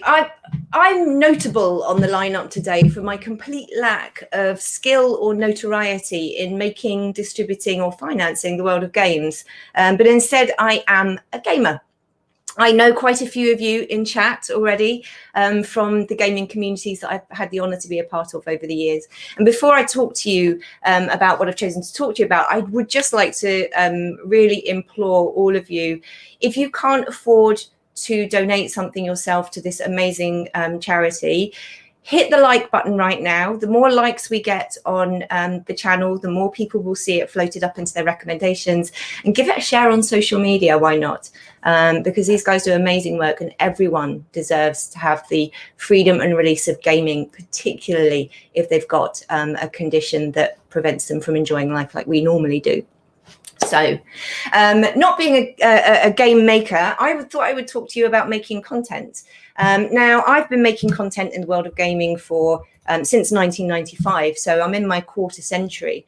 And if I could just get a hands up in chat from those of you who consider yourselves content makers. If you make content for YouTube, Twitch, if it's casual, if you just do it for fun, if you've got aspirations to be bigger, or you're a professional content maker. So just give us a hands up, because although I'm not a game maker, I believe that most gamers these days, their journey to find a game begins in places like this, on YouTube, on Twitch, and they rely on content creators like us to keep them informed and entertained. So I want to talk to you about a little journey, tell you a story about a little journey that I've had over the past few months, in the hope that it may help you, or inspire you, or just make you go, So lockdown hits, all of my work went away, and I decided to do something crazy. I decided to set up a studio in my shed to house 2 adorable ferret kits and stream them live to the internet 24/7. It's there right now. One of the reasons that I wanted to do it was, apart from needing to look for something to do within my own ecosystem, because I couldn't leave the house and I didn't have any work, I could sit on my ass watching Netflix and eating nachos, and getting more and more depressed about the world that I was living in, or I could just plow my time into doing something that would entertain me, but also maybe bring a bit of joy to others. When I was working on content for BBC Click, at home, and I did roundups of stuff and resources that might help people through the lockdown. One of the ones I did was mental health. And I posted the links as usual. They went out to BBC Clicks, million odd followers. And the link that everybody wanted to talk about was a webcam that was on puppies in America somewhere. It was a puppy growing center, puppy birthing center for guide dogs, I think it was, where they grow puppies, you know, a puppy farm. So anyway, that was all anyone wanted to talk about. So I was like, okay, I'm going to bring some fluff to the internet. That's what I'm going to do with my spare time. So I created Ferret Tube with the help of Mad Dog, a very good friend of mine, who I believe a lot of you know as well. And then proudly started posting content on Twitter.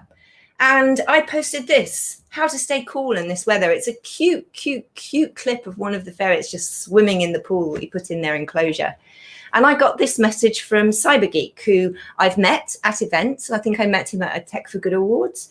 And he said, sorry to let you know, I can't watch the clips or the channel as running lights around the screen are too much of a distraction due to my autism.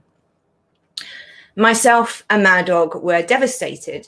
It was something that we just hadn't thought about.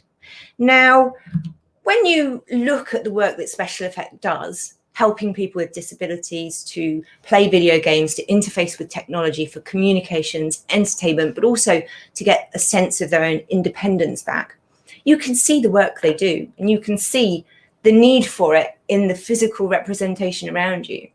There's no avoiding it. But it's worth remembering when you're making content for people that 80% of disabilities are invisible or hidden. They may be emotional disorders or mental disorders, or like in the case of autism, which I actually don't think of as a disability, but just as differently abled. And I know many people with autism and on the spectrum who are a very valuable asset to their company in the roles that they do, much more so perhaps than somebody who didn't have their way of thinking. So we, of course, went straight to work, because one of the core tenets of everything that I've done in my life is to make it as accessible as possible. So we went to work and we took a look at our channel, and this is what the channel looked like when we started.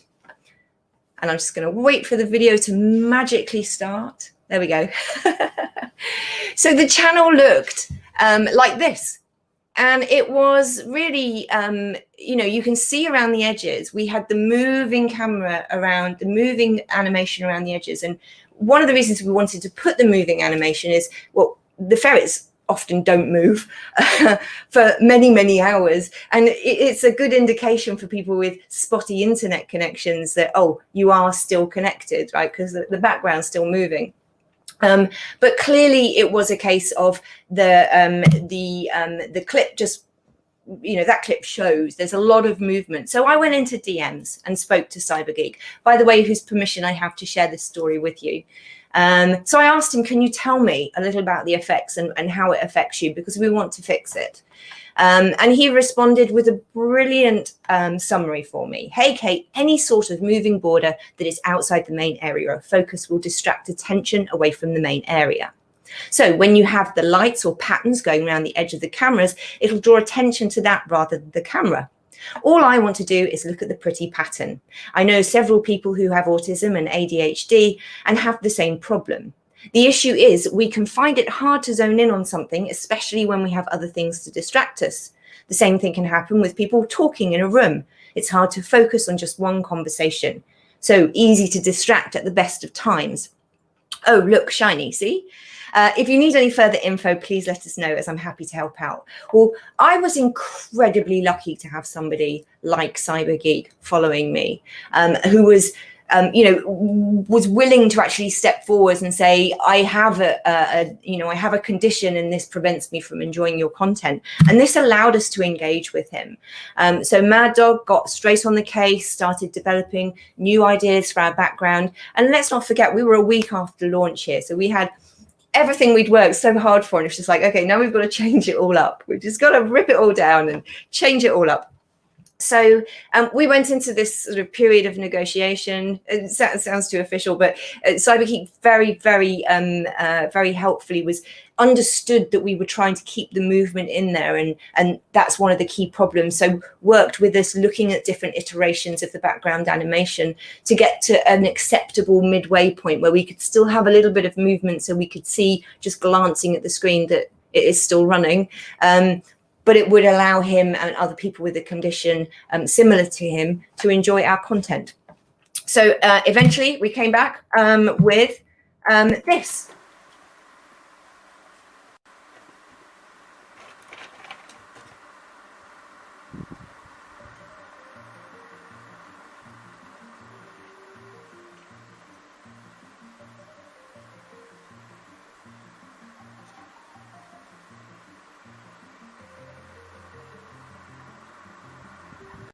Good look for him.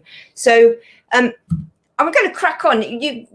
One of the things that is really important to me as well to stress to you is, if you have a problem like this, or if you have somebody engage with you like this, it's actually a really valuable asset to you as a content creator.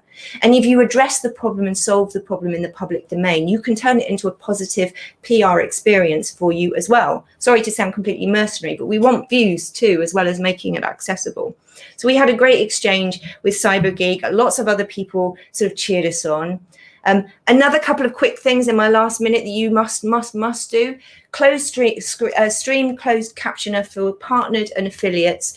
You can definitely do that. It's you just connect it with your Twitch. You must do it. But this was something my super mod Stuart Edwards, much respect to you, sir.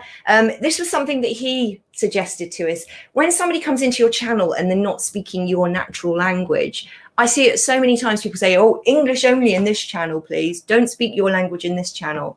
But actually, the browser exists with the perfect tool for you to be able to fix that.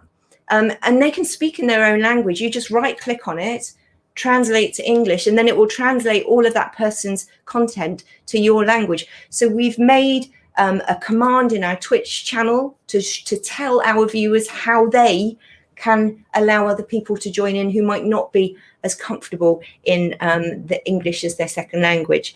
So that's it. Really, I just wanted to reiterate, if you're making content online, just think outside the box. Think beyond the obvious accessibility issues, and make sure that you're inclusive. Invite feedback, engage with your audience. I was so lucky CyberGeek spoke to me. Collaborate with them to tweak and make things better and better. And then, of course, problem solve in public, and you can turn a whole load of work and a potential problem into a really good public PR experience, and include everyone else in that experience with you as well. So that's it. Thank you very much for listening to me. I'm 44 seconds over. No, that was fantastic. Brilliant. Thank you so much.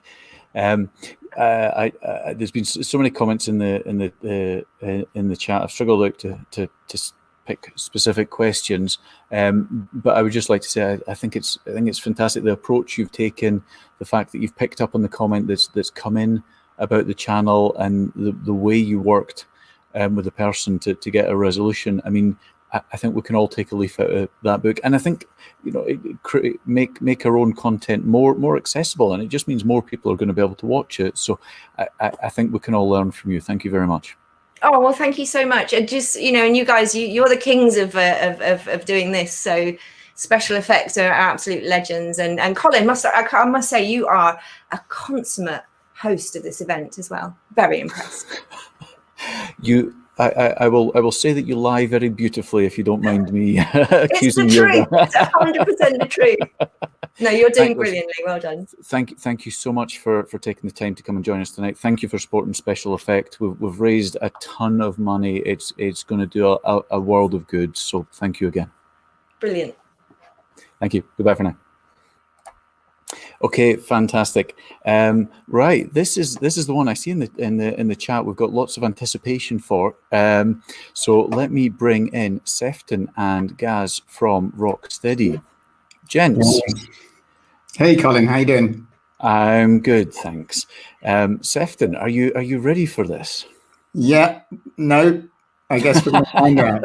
I guess we'll see. So I'll duck out, but if you want to just explain what's going to happen, I'll leave you and Gaz to it. Yeah, sure. Cool. Thanks very much, Colin. And as Kate said, thank you for being such a great host for the evening. And thanks, obviously, to SpecialEffect for inviting us along today. You know, gaming is this great equalizer, whether you're young or old or able-bodied or not. And SpecialEffect obviously takes this inclusion and independence to a whole new level. So, and we've seen that in all the amazing stories today. So emotional and moving. You know, we're very lucky at Rocksteady that Dr. Mix actually come to Rocksteady and gave us amazing talk a few years back, running through all the incredible work that SpecialEffect does. And SpecialEffect's actually our chosen charity as well, and has been for many years. So Gaz and I are really proud to be invited to be part of tonight. And to be honest, we had a chat about it and we weren't really sure what to do. And we've seen so many informative speeches. And so thank you to everyone who's spoken before us. We thought we'd have a bit of fun tonight and, you know, give some money to an amazing charity as well. So Gaz, who's our marketing game manager, who also used to work at the Guinness Book of Records, is going to be our quiz master today and is going to hit me with some questions about the Arkham games. And for every question I get wrong, we're going to donate £50 to SpecialEffect, which I kind of realized as we started this actually kind of makes me the bad guy. So we'll see how it goes. Gaz, and anything you want to add to that before we get going? I think Sefton, I think we should just get going on this. So I've prepared a host of questions. Some of them easy. Some of them have been contributed by the community as well. The guys in the chat, a few people have popped in here. So the objective, obviously, is to get as much money for SpecialEffect as possible. But I'm also conscious that you are my boss, and therefore I don't want to make you look too bad. So maybe if we start off with some easy ones, and then we'll get onto some of the more fun ones. The important thing is, if I'm getting them wrong, it's mainly because I want to give to SpecialEffect. That's what we can all take away from tonight. You know all of these already, and you just want to give money, and it's the giving, it's the kind giving. Kind of guy I am. Exactly. All right, great stuff. Let's kick it off then. In fact, why don't we start with? We'll start with one of mine. I'm kind of dreading this now. I'm going to be honest with you. It seemed like a good idea. In Batman Arkham City, how many Riddler trophies are there to the nearest 10? In Arkham City, we had a lot, and we reduced it for Arkham Knight. So I'm going to say 400. You are correct. I will give you that answer. The answer is 400 in the base game and 40 in the Catwoman DLC. Also, well done for rolling with that, because I know I hit you with a few questions this morning, and I have changed all of those questions just to mess you. So that's great work. Yeah, thanks for putting me in it. In Batman Arkham Knight, who is the first named villain that the player meets? First named villain is wow, I should know that. Oh my word, how do I not know that? Scarecrow? It's not Scarecrow. I'm just going to kind of go with Scarecrow. It's not. I'm kind of playing through the game in my head, but we haven't got time for that. So let's. I guess there is there's a judgment call to be made on that, because Poison Ivy is the first. Is probably counts the villain, although in the events of Batman Arkham Knight she's not that villainous. The next named villain that you meet is the Arkham Knight before you meet. Well, I'm wrong either way. So you're wrong either way. That's £25 for SpecialEffect. I was going to say £50 for SpecialEffect. Oh, we did say £50 for SpecialEffect. Yeah. That's £50 already. According to speedrun.com, what is the fastest completion of Batman Arkham Asylum on PC? Arkham Asylum on PC. I don't want to be too quick, because it took us 2.5 years to make. So I'm going to say an hour and 10 minutes. I'm not going to give you that. The correct answer is 1 hour, 6 minutes, and 55 seconds. That is an incorrect answer. 4 minutes out. Close. It is close, but it is not close enough. £100. All right, let's have one from a member of the community. How many polygons are there in Batman Arkham Knight to the nearest million? Thank you, Thresh Avery. That's a beautiful question. Let me just count them. Fresh Avery, are you still in the chat? Can you tell us? Do you know the answer to that question? I'm going to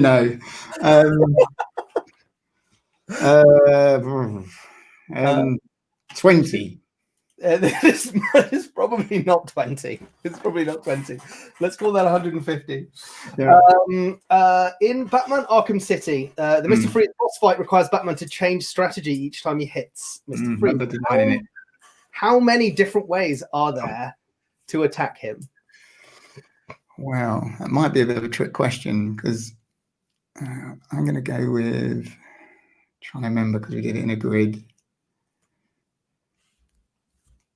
9. Wikipedia says 12. The Batman 12. It's in a grid. Yeah, it was a grid. It was a grid. Alex, did anyone know the answer to that? Alex L. Young, did you know the answer to that? In Batman Arkham Asylum, there was a hidden room showing the plans for Arkham City. It wasn't discovered until long after the game released. Did you leak it? We did leak it, yes. You did leak it. Yeah. I knew it. I knew it. Okay, that's not money for special effect, but that's something I've always wanted to know. Oh, right. Yes, we did. No one found it. It was really obscure. But then we got a load of secrets in Arkham City that we thought were equally as obscure, and everyone found them straight away. So funny you should mention. We thought we were. Funny you should mention those secrets, Sefton, because in the hidden Scarecrow boat in Arkham City, a shipping invoice can be found pinned to one of the rafters. Yeah. What is the name of the company on the shipping invoice? I should know that. What makes this really hard is that I don't play once we release them, I don't play them because if I play them, I get really freaked out by not being able to fix stuff in them still. So it's been quite a few years. Well, I know the shipping invoice because it's it's linked to the fear toxin. I don't know. I'm not going to get that. It is Falcone shipping. Falcone shipping. And in a completely unrelated Arkham Knight, what it's worth. It is, yeah. Completely unrelated coincidence, a band named Scarecrow Boat appeared in an episode of the sitcom Parks and Recreation. Who was the lead singer of that band? Scarecrow Boat. I love Parks and Rec, I got to say. I don't know. It was Chris Pratt in his role as Andy Dwyer. I would have gone Andy Dwyer. Were they? I mean, I know you like Parks and Rec. Those two were unconnected, I assume. That's 200. It's at least £250. Keeping track. It's probably 300 now. Is anyone in the chat? Ooh. Goodness me. I don't think I've got many right. That's you haven't got very many right at all. No. How are we doing for? Let's just make sure we know how we're doing for time. I think we have about a couple more questions left. You were a QA tester on the 1997 game Manx TT Superbike. Yes, what platform was it released on? In all platforms. I tested on the Saturn. And it was also on. I don't know actually. PC. I don't really know actually. I only tested the Saturn version. We had a Manx TT in the office. That was pretty cool. I remember that being my first games industry job from university. Thinking, that's pretty cool. But it got pretty boring after a while. But yeah. It was released on arcade, Sega Saturn, and Windows. That's another mark against you, Sefton. Let's have a couple more before we wrap up. To the nearest 100, how many lines of dialogue were recorded for Batman Arkham Knight? Oh, Knight. Wow. I can't remember now. Thousands and thousands. What did we end up at? I can't remember. 67? No, that seems way too many. Gaz, I'm going to have to take a pass. I really can't remember. It was all right. That's another. What was it? The correct answer to that was 36,160 lines of dialogue recorded. I would have gone way higher than that. So, how about one more then? Like I read many every one of those lines as well. yeah. Like many of Rocksteady's early team, your co-founder Jamie Walker worked at Argonaut. What was the first big licensed game that Jamie worked on there? What licensed game you worked on? Oh, Harry Potter. That is incorrect. Oh. Disney's The Emperor's New Groove. Man alive. It's because he never stops talking about Harry Potter. That's why. Yeah, I mean, I sort of put that as a trick question. All right, let's spend a moment totting up how much cash you owe our lovely friends at SpecialEffect then. Beautiful, more than 30, that is correct. In fact, why don't I give you one more while I'm totting that up? Urban Chaos Riot Response featured licensed tracks from a London-based rock group. What was that group called? Metro Riot, was it? Metro Riot is correct. No money for SpecialEffect. Don't say that, because when I celebrate, and you get no money for charity. No money for charity. Beautiful. Right, let's tot these up then. Another question. Can SpecialEffect have another £50? Yes, they can. Great stuff. Wait, you got that question right? I think I didn't. Beautiful. No, they can't. I don't know. That's the wrong answer, right? So yes, yeah, exactly. It's one of those things. Colin, would you like to come back in while I toss up the final scores? I love the exclusive or logic of that last question, trying to work out whether it costs you £50, £100, or nothing. I'm not entirely sure. No. It's a programmer joke. Fantastic. Yeah, I mean, I was particularly impressed that you got you guessed it 1 hour and 10 minutes for the fastest playthrough when it was actually 1 hour and 6. Personally, I would have given you that. I think that was a pretty good guess. Under normal circumstances, Colin, I would absolutely agree with you, but this is about SpecialEffect tonight. So I hope you don't mind me making the judgment call on that. That's at the time, really. I think that's fair enough. So I think, do we have a grand total? Sorry, I was just making a funny joke while we were doing that, so I'm still trying to do maths with it. Well, I think, let's be honest, we're going to give the money for the ones that I got right anyway, right? So can't not give the money. So we said 20 questions in total, so that would be £1,000 for SpecialEffect. Really? You're giving £1,000? Yes, £1,000 for SpecialEffect. Oh wow, that is awesome. I mean, we've raised so much already, and that's going to make such a big difference as well. Thank you so much. Well, thanks to SpecialEffect. You know, it's easy. It's a lot easier to give the money and look at the amazing work they do. You know, we're really thankful, and it's really humbling to see it. You know, and thanks very much for inviting us to take part in this evening. No, thank you so much for giving out your time. I know it's late, and thank you for the £1,000 donation. That's incredible. Thank you so much. And just to reiterate, I think everyone will share my jealousy at your collections behind you, Sefton. Yes. It's quite an awesome desk location you've got. So we're all very jealous. Invited into the nerd cave, yeah. Fantastic, great. Thank you very much, gents. Thank you so much. Thank you, Colin. Cheers. Bye. Wow. Okay. That was very entertaining, and also great in terms of getting another £1,000 for SpecialEffect. That's fantastic. Before we bring on our final speaker, Mr. Tim Schafer, let me just play one final video that reminds us all why we're here tonight. My name is Aaron. I'm 15 years of age, and gaming is a true hobby of mine. My hands, I could notice they were just getting weaker, and I found it really hard to play games. And then the year progressed, and then I started getting a bit depressed because I just couldn't play anymore. It would be too exhausting. So I'll be honest, I didn't think SpecialEffect would be able to help me, but they tried different angles, different positions, and they made this brilliant system that I use today. It's changed my life, honestly. With my adaptive system, with my feet, I use 2 controllers. I use the joysticks, the A, B, X and Y buttons, And then I use 2 ultralight switches on my right hand, which I use for the triggers, and then 2 ultralight switches on my left hand, which I use for the bumpers. So I had everything that I would normally use on a standard controller adapted for me, and I can use them again. With my disability, I'm limited to do things. I don't want to sound like a gameaholic, but it was one of the only things I could do for enjoyment. So gaming has really opened up that door for me, and my life was restored back to the way it was. I was playing games, I had a social network like I did before, I had friends.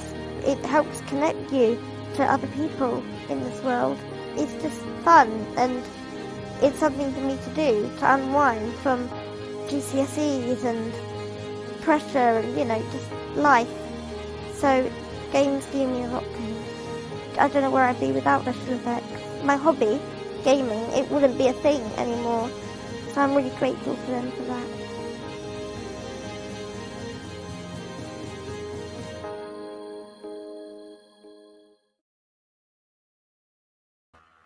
What a great reminder of all the money that we've raised tonight. What a great cause it's going to. Thank you so much for it. All the donations. Every penny counts. Thank you so much. We've closed off the tickets for the raffle. We'll do that after we speak to Mr. Tim Schafer. However, the Just Giving page is still open if you still just want to donate, and that applies whether you're watching this an hour after this has gone live, or a week or a month. The Just Giving page will remain open for I think it's a month or so after the live stream. So feel free to top up the donations there. We will now bring in Mr. Tim Schafer. After that, we'll do a raffle draw. So great pleasure for me to introduce Tim. Hello. Hello. Hi, can you hear me? Yes, we can. Yes, thank you so much for joining us. Thank you for having me to this special night, which is like a special lunchtime here in San Francisco. Well, absolutely. You're joining us from sunny California, aren't you? Sunny and smoky and fire damaged, yes, but alive and here. Happy to be here. Good. I was enjoying that trivia. I didn't get any of them right. No, me neither. But I'm kind of glad. Yeah, what an amazing donation. I mean, you've been involved in Special Effect for a while. I mean, do you want to tell the story of how you first got involved? You know, how and why? Yeah, I try to remember the year, but it was the year we made Once Upon a Monster. We made a Kinect game called Once Upon a Monster with the Sesame Street folks at Henson, and someone at Microsoft showed us a video of Special Effect making the game available to these 2 girls. I think it was Ellie and Chloe. Yeah. And Chloe and Ella, that's right.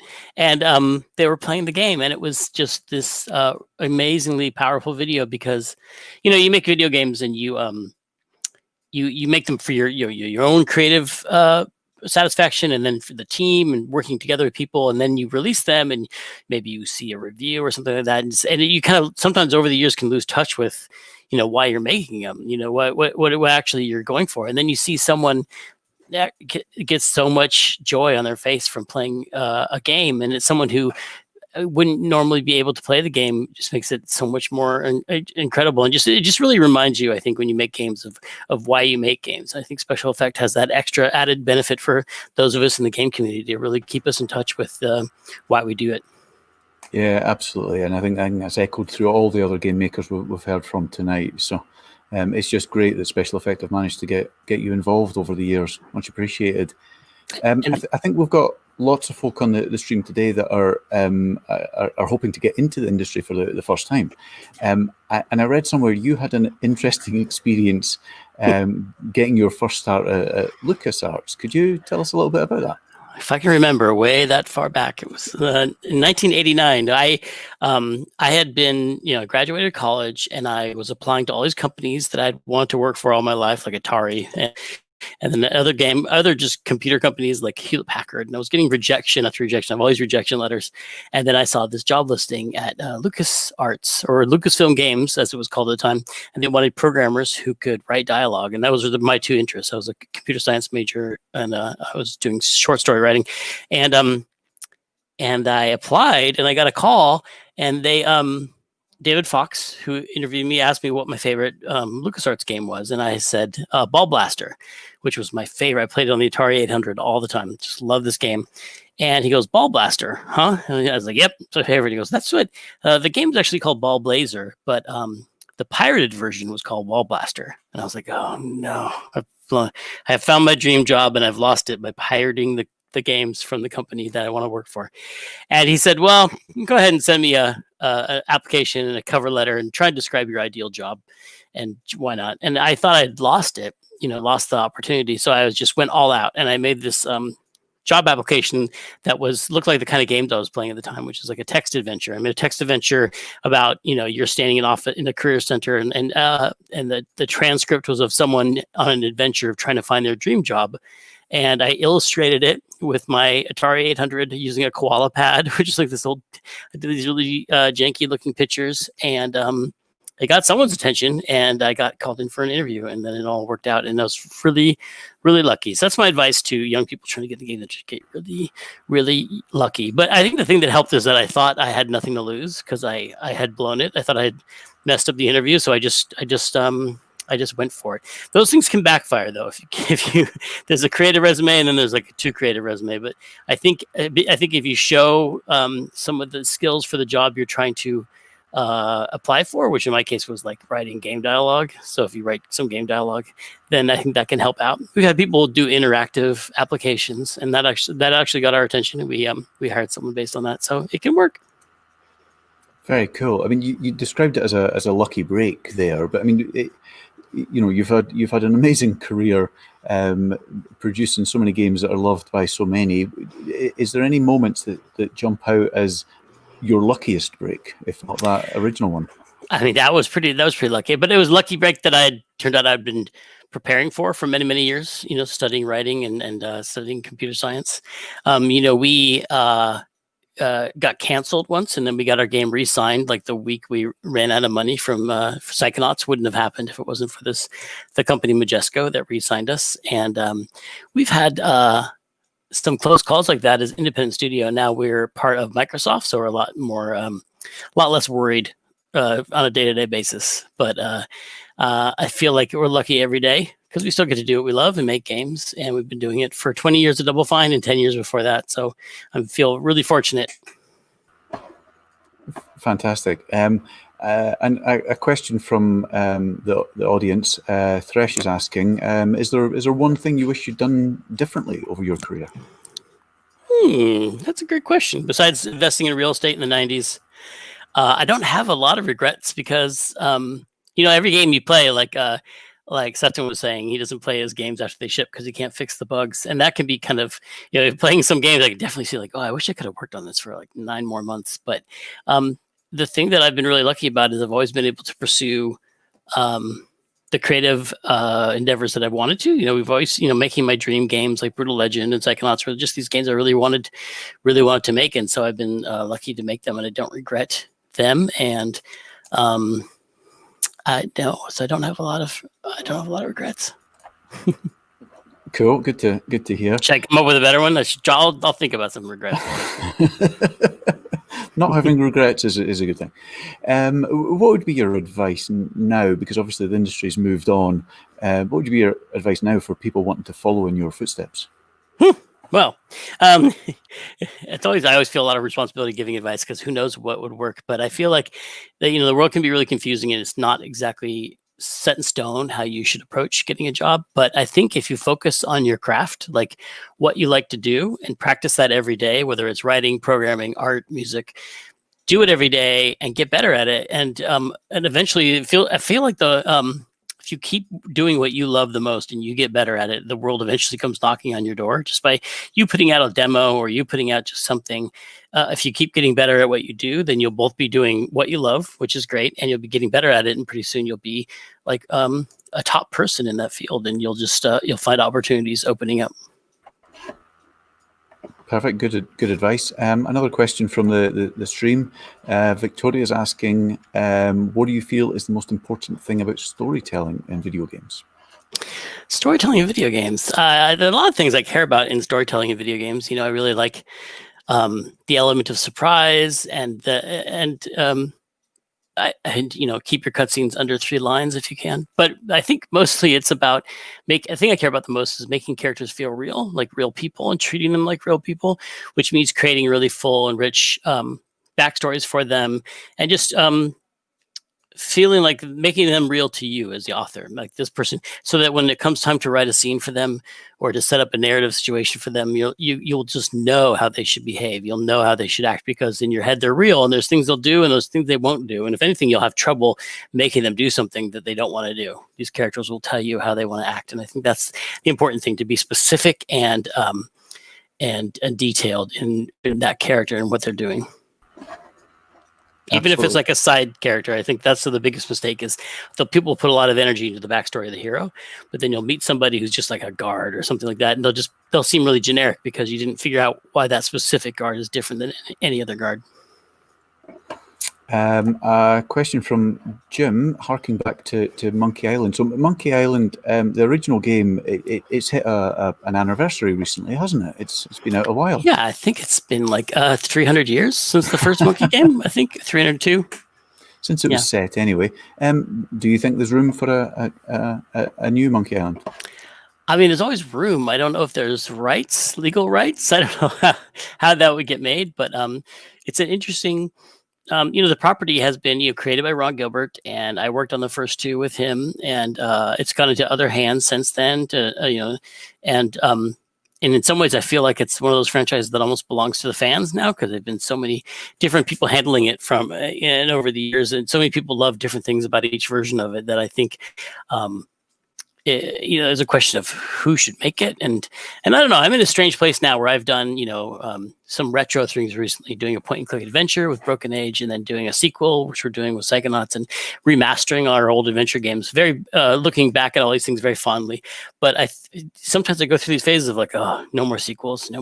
Because the question is, you could make a new Monkey Island, or you could make something brand new. At one point, Monkey Island was brand new, and so. Sometimes it's more fun to think about doing something completely different. Absolutely. And then jumping back to another game that a lot of people think very fondly of, Brutal Legend. Your favorite song? My favorite song? Gosh, that was such a dream project, because I just, I love that music, and I got to write down like all my favorite metal songs. And then I was just like, pretty soon I was just like, let's put someone in the game that I want to meet. I want to meet Rob Halford. But favorite song I love, we got to put not just an Aussie song, but we got to put SATO, which is an Aussie song that's like a less played Aussie song. We got that in there, and I got him to explain what that stood for in the studio to me. I can't tell you what it stands for, but I do really like that song, and I like the 3 Inches of Blood song that we got in there. And I like every single song on that soundtrack. That was an amazing 107, 108. You got to count Cabbage Boy. So I'll just go with Cabbage Boy, because I wrote the lyrics for that one. No, I didn't. Cabbage Boy wrote the lyrics for that one. You've worked with Jack Black a number of times. How's that come about, and how's that evolved over the years? Well, we talked a lot in the beginning of Brutal Legend about what the character should look like. And at one point, he looked a little bit like Lemmy from Motorhead, and then he looked like Glenn Danzig. But it kind of overall had this attitude of like Jack Black, we said. He's kind of like Jack Black. And he in that, because Jack embodies with Tenacious D this approach to heavy metal, where it both realizes heavy metal has a little bit of a ridiculous side, but also is also super badass at the same time. Like it can be super cool and really, really serious about it, but also realize that it's over the top and kind of it goes way too far in a lot of ways, and it's hilarious. And so he was always the perfect embodiment of that character. And I think our original publisher was like, well, let's try and get him. And so we had a meeting on the roof of the Four Seasons in Los Angeles, me and a notebook full of concept art. And I just plopped it down in front of him, and I just flipped through it. And he seemed to instantly connect with it. He goes, I'm in. This is great. I kind of hoped he would, because it seemed like it was kind of something we were making for him almost. Jumping back to one of the points that likes of Craig and Andy made earlier about everyone having to sell. I mean, you've shown some insight into the process over the years through podcasts and everything you've done. But how much do you think of your job as a salesman in terms of pitching to publishers, pitching to investors? It's been there's a lot of pitching. Like your job, you feel like, is to get out there and tap dance in front of everybody, and you're either at E3 trying to get a publisher to sign your game, or you're trying to get investment money, or you're trying to get a magazine to feature you on their cover, or you're trying to get the customers to buy it. And there is a lot of that. The part of that comes naturally, the way I feel like you can approach it without having it suck all your energy, is to be excited about what you're doing. And if you're excited about what you're doing and excited about the game you're making, and you just talk about it, it's contagious. People are like, wow, he's just really excited about this game, and I'm gonna buy it. So it can be a natural expression if you really believe in what you're making. I mean, you're known as a creative. I mean, do you think being so creative means others consider you difficult to work with? I'm sure you could find some people who find me difficult to work with. But it goes with, if you're a creative person, that means you're being paid because you can maybe see things other people can't see. That's the job, is like, painter sees everyone sees a blank canvas, and the painter is like, blah, I can see this in this painting. And so when you're telling people to do things based on that thing that you can see that other people can't see, it can be really like, why is he making us do this? This seems crazy. So it can be a struggle sometimes. But I think working with other creative people, the trick is to get people in different disciplines to all respect that about each other. That I might not know anything about music, but I respect the musicians you work with, and if you can get a bunch of creative people, including the creative engineers you work with, and all respecting the fact that everybody needs a little space to just be trusted. If there's a lot of trust, I think you can work together and not have anyone feel like they're difficult to work with.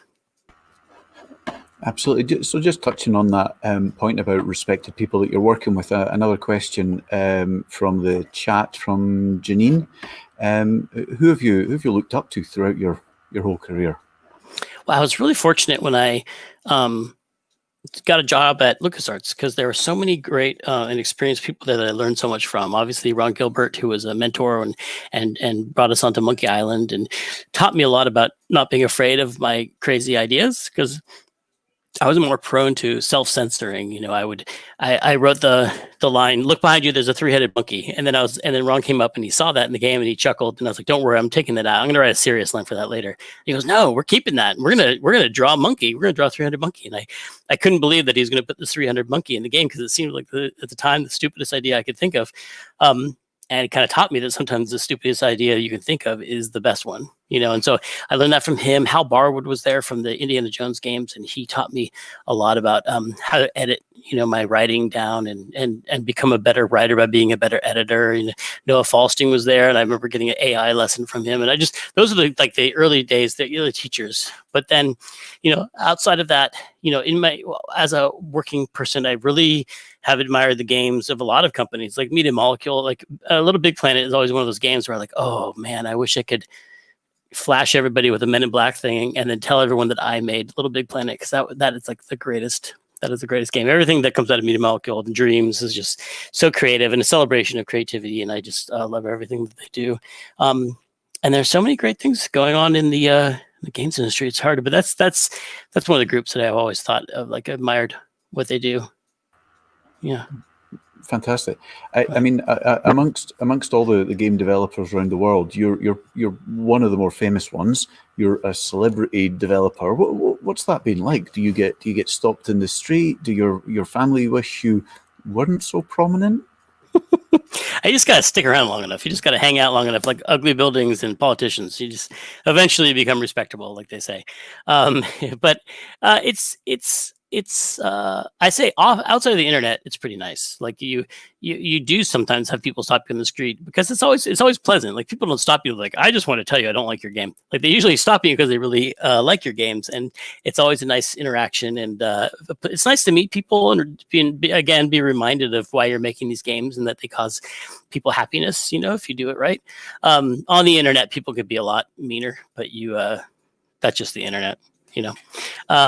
But I've, in general, like going to a fan show like PAX or Rezzed, you can just, in meeting people face to face who play the games, it's just been incredibly rewarding, and people are just super friendly because people love games. I love games. That's why I make them, and people love playing them. And it's just a really happy, positive thing. Fantastic. You've said in the past that you don't want to revisit the likes of Grim Fandango because you always want to make something new, which is heartbreaking for me because that's one of my top games of all time. But does the fact that you're doing Psychonauts 2 mean that Raz that Raz is like one of the favorite characters that you've brought to life ever? Well, it's easier to imagine more levels in Psychonauts because every time you meet a person and think about what the world inside their brain would look like, that's a new level for Psychonauts. It just can go and go and go. Grim is harder because I don't want to spoil the ending, but Manny has a transition at the end of that is pretty hard to, we can undo it, but also there's just this thing of like, how many years am I going to live and make games? How many new games can I make in that time? Wouldn't it be great to make up something new? I'm really happy. I mean, it's really nice that people ask for sequels. That means you did something right, but I think the same thing they liked about that game, they might like about something brand new that you haven't invented yet. I kind of think you should revisit some old games sometimes. That was really well done. That was a bit of stagecraft that I am really impressed with. And you even got the red color shirt. It's amazing. You're like in your evening jacket. You have to wear that the rest of the night now. We can but try. Yes, it's a great COVID mask. We should make COVID masks that look like Manny's mouth. We'll write that down. You've shone a light on many indie games through the likes of your Day of the Devs initiative. I found out recently that Schafer means shepherd in German. Oh, I can tell you that, yeah. Does that give you a sense of responsibility to help shepherd other indie developers? Well, I think indie developers know a lot of things that I didn't know.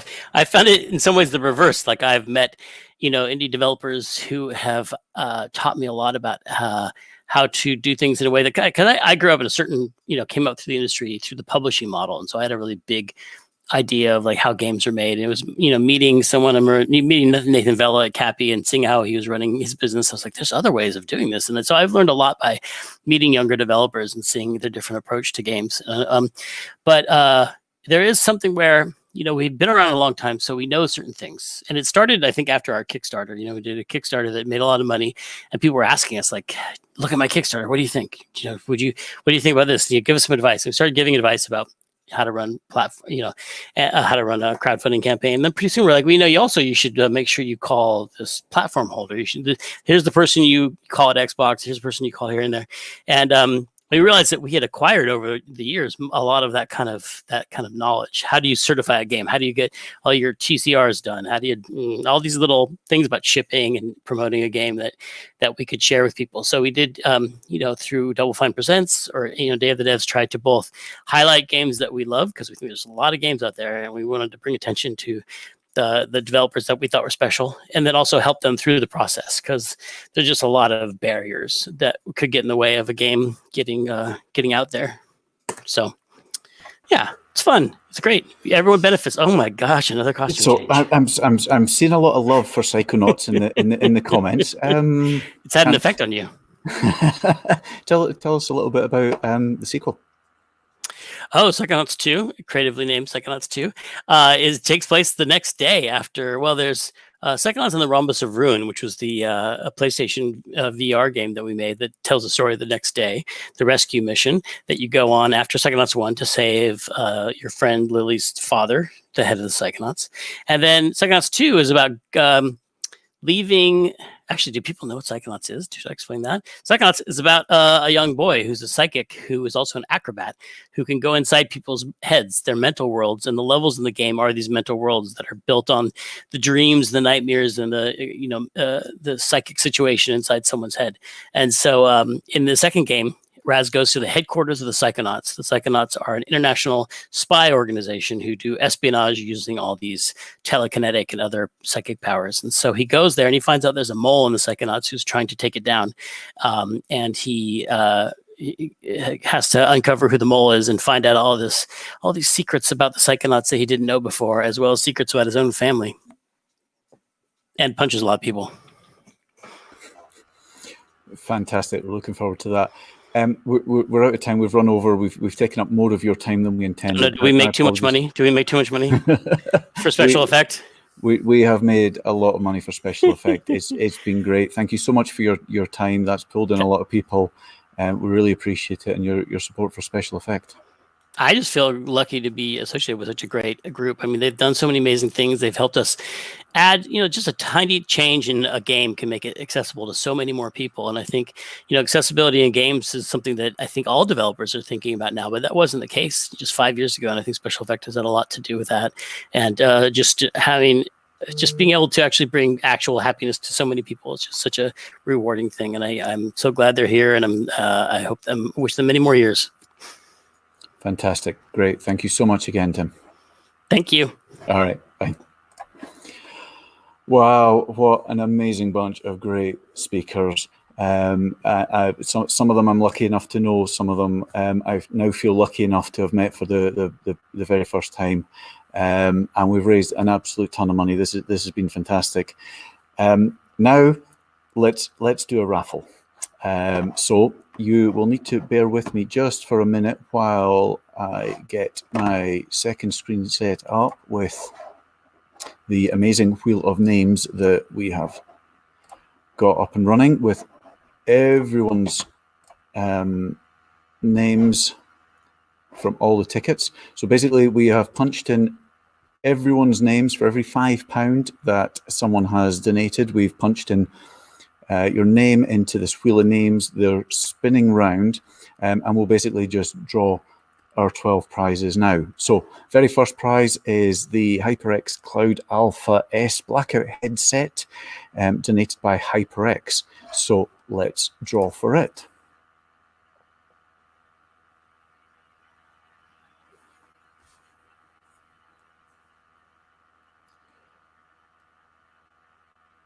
Congratulations to Kyle Hewitt. We will remove that one ticket for you. Our second draw is for £200 of Insert Coin clothing, donated by Insert Coin Clothing.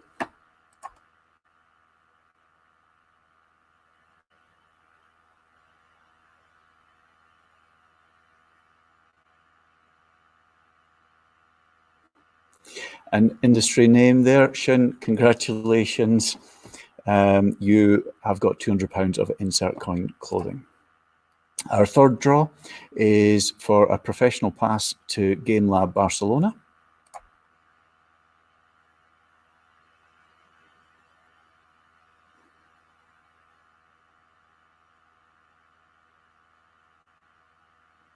Katie, congratulations, you're going to Barcelona. We hope. We'd all like to do a bit more travel. By next year, hopefully it'll be possible. Congratulations. We have another pass to Game Lab Barcelona, so let's do the draw for that.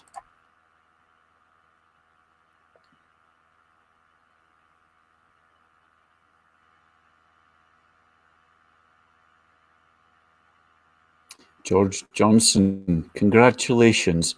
You are also going to Barcelona next year. That's just the ticket. Travel and everything is your own responsibility, but congratulations. Okay, our fifth draw is another biggie. This is for the Xbox One X and the Xbox Gamer Pass code, donated by Xbox UK.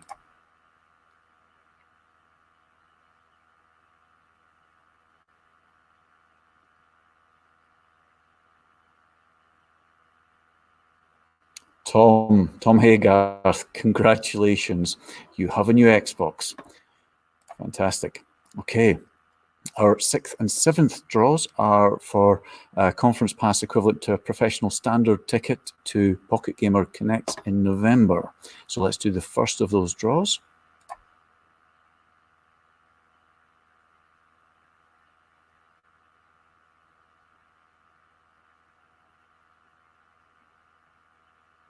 Zach Weir, congratulations. You're going to Pocket Gamer Connect. Let's see who's joining you.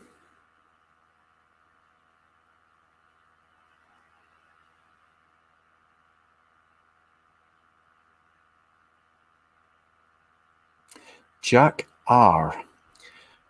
Congratulations, you're also going to Pocket Gamer Connects. If you're not sure that we know you, just because I'm not sure we have emails for everyone, if you want to email us, there's the email address of Nick in the Just Giving page. Email us if you're a winner to make sure that we know how to get in touch with you to give you these prizes. So that was our 6th and 7th prizes. The 8th prize, very special one. This is a virtual date with Destiny. This is the 1-hour video call with Bungie playing Destiny 2 content.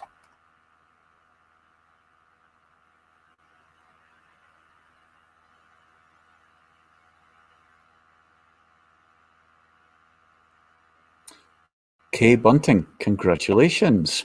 You get a virtual date with Destiny.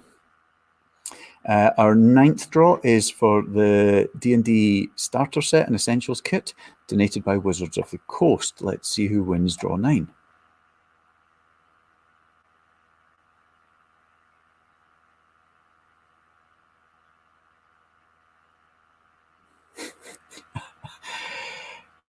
This it is somewhat fitting. I think Andy's going to have a lot of fun with that. Congratulations to Mr. Payne.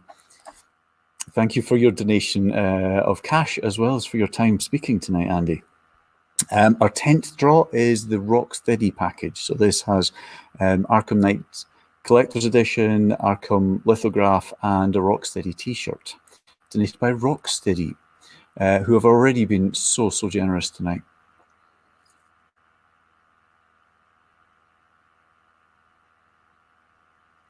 And our winner is Giles Fenwick. Congratulations, Giles. I hope you got more of the questions right than Sefton, maybe, if you're a fan. We're on to our penultimate draw. This is for the Microsoft Surface Laptop 2, donated by Microsoft. Very high value. Let's see who wins this amazing prize.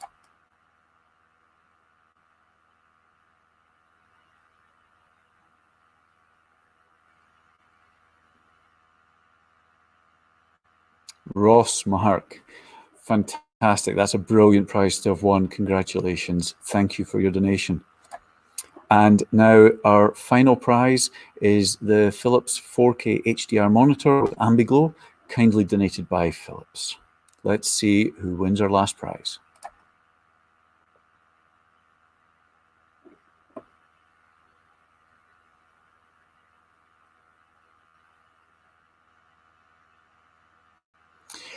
I am going to struggle to pronounce that, but congratulations. Please get in touch to make sure we have your details. And that's an amazing prize to win as well. So very well done. Okay, let me just see if I can bring myself back into the stream properly without breaking everything. Hopefully that's worked. As I said, if you are one of the winners, please email us unless you're confident that we have your details to make sure that we know how to get your prizes to you. Once again, I would like to thank our sponsors of this evening, as well as it was £5,000 last time I checked, as well as the £5,000 we've raised through the raffle. Greenman Gaming, Lucid Games, and Tag Games all kindly donated commercial sponsorships as well. So thank you so much. We also have the £1,000 from Rocksteady. So by my rough maths, we've raised £7,500 tonight, which is more than we dreamt of. That's fantastic. Thank you so much. I'd like to thank everyone that's helped put this together. It's taken a lot of work. It's been amazing fun. We've raised a ton of money. This has been brilliant. If you want to find out more about Special Effect, have a look at their website. If you like this content, I do other things along these lines. So please subscribe to the channel, and I would hope to see you at something else. However, that's us for this evening. Thank you for sticking with me so late. We've run a little bit over, but I think you'll agree it was worthwhile. We've had amazing speakers. Great to have raised so much money. I hope everyone's enjoyed it, and we'll see you at something else. Good night.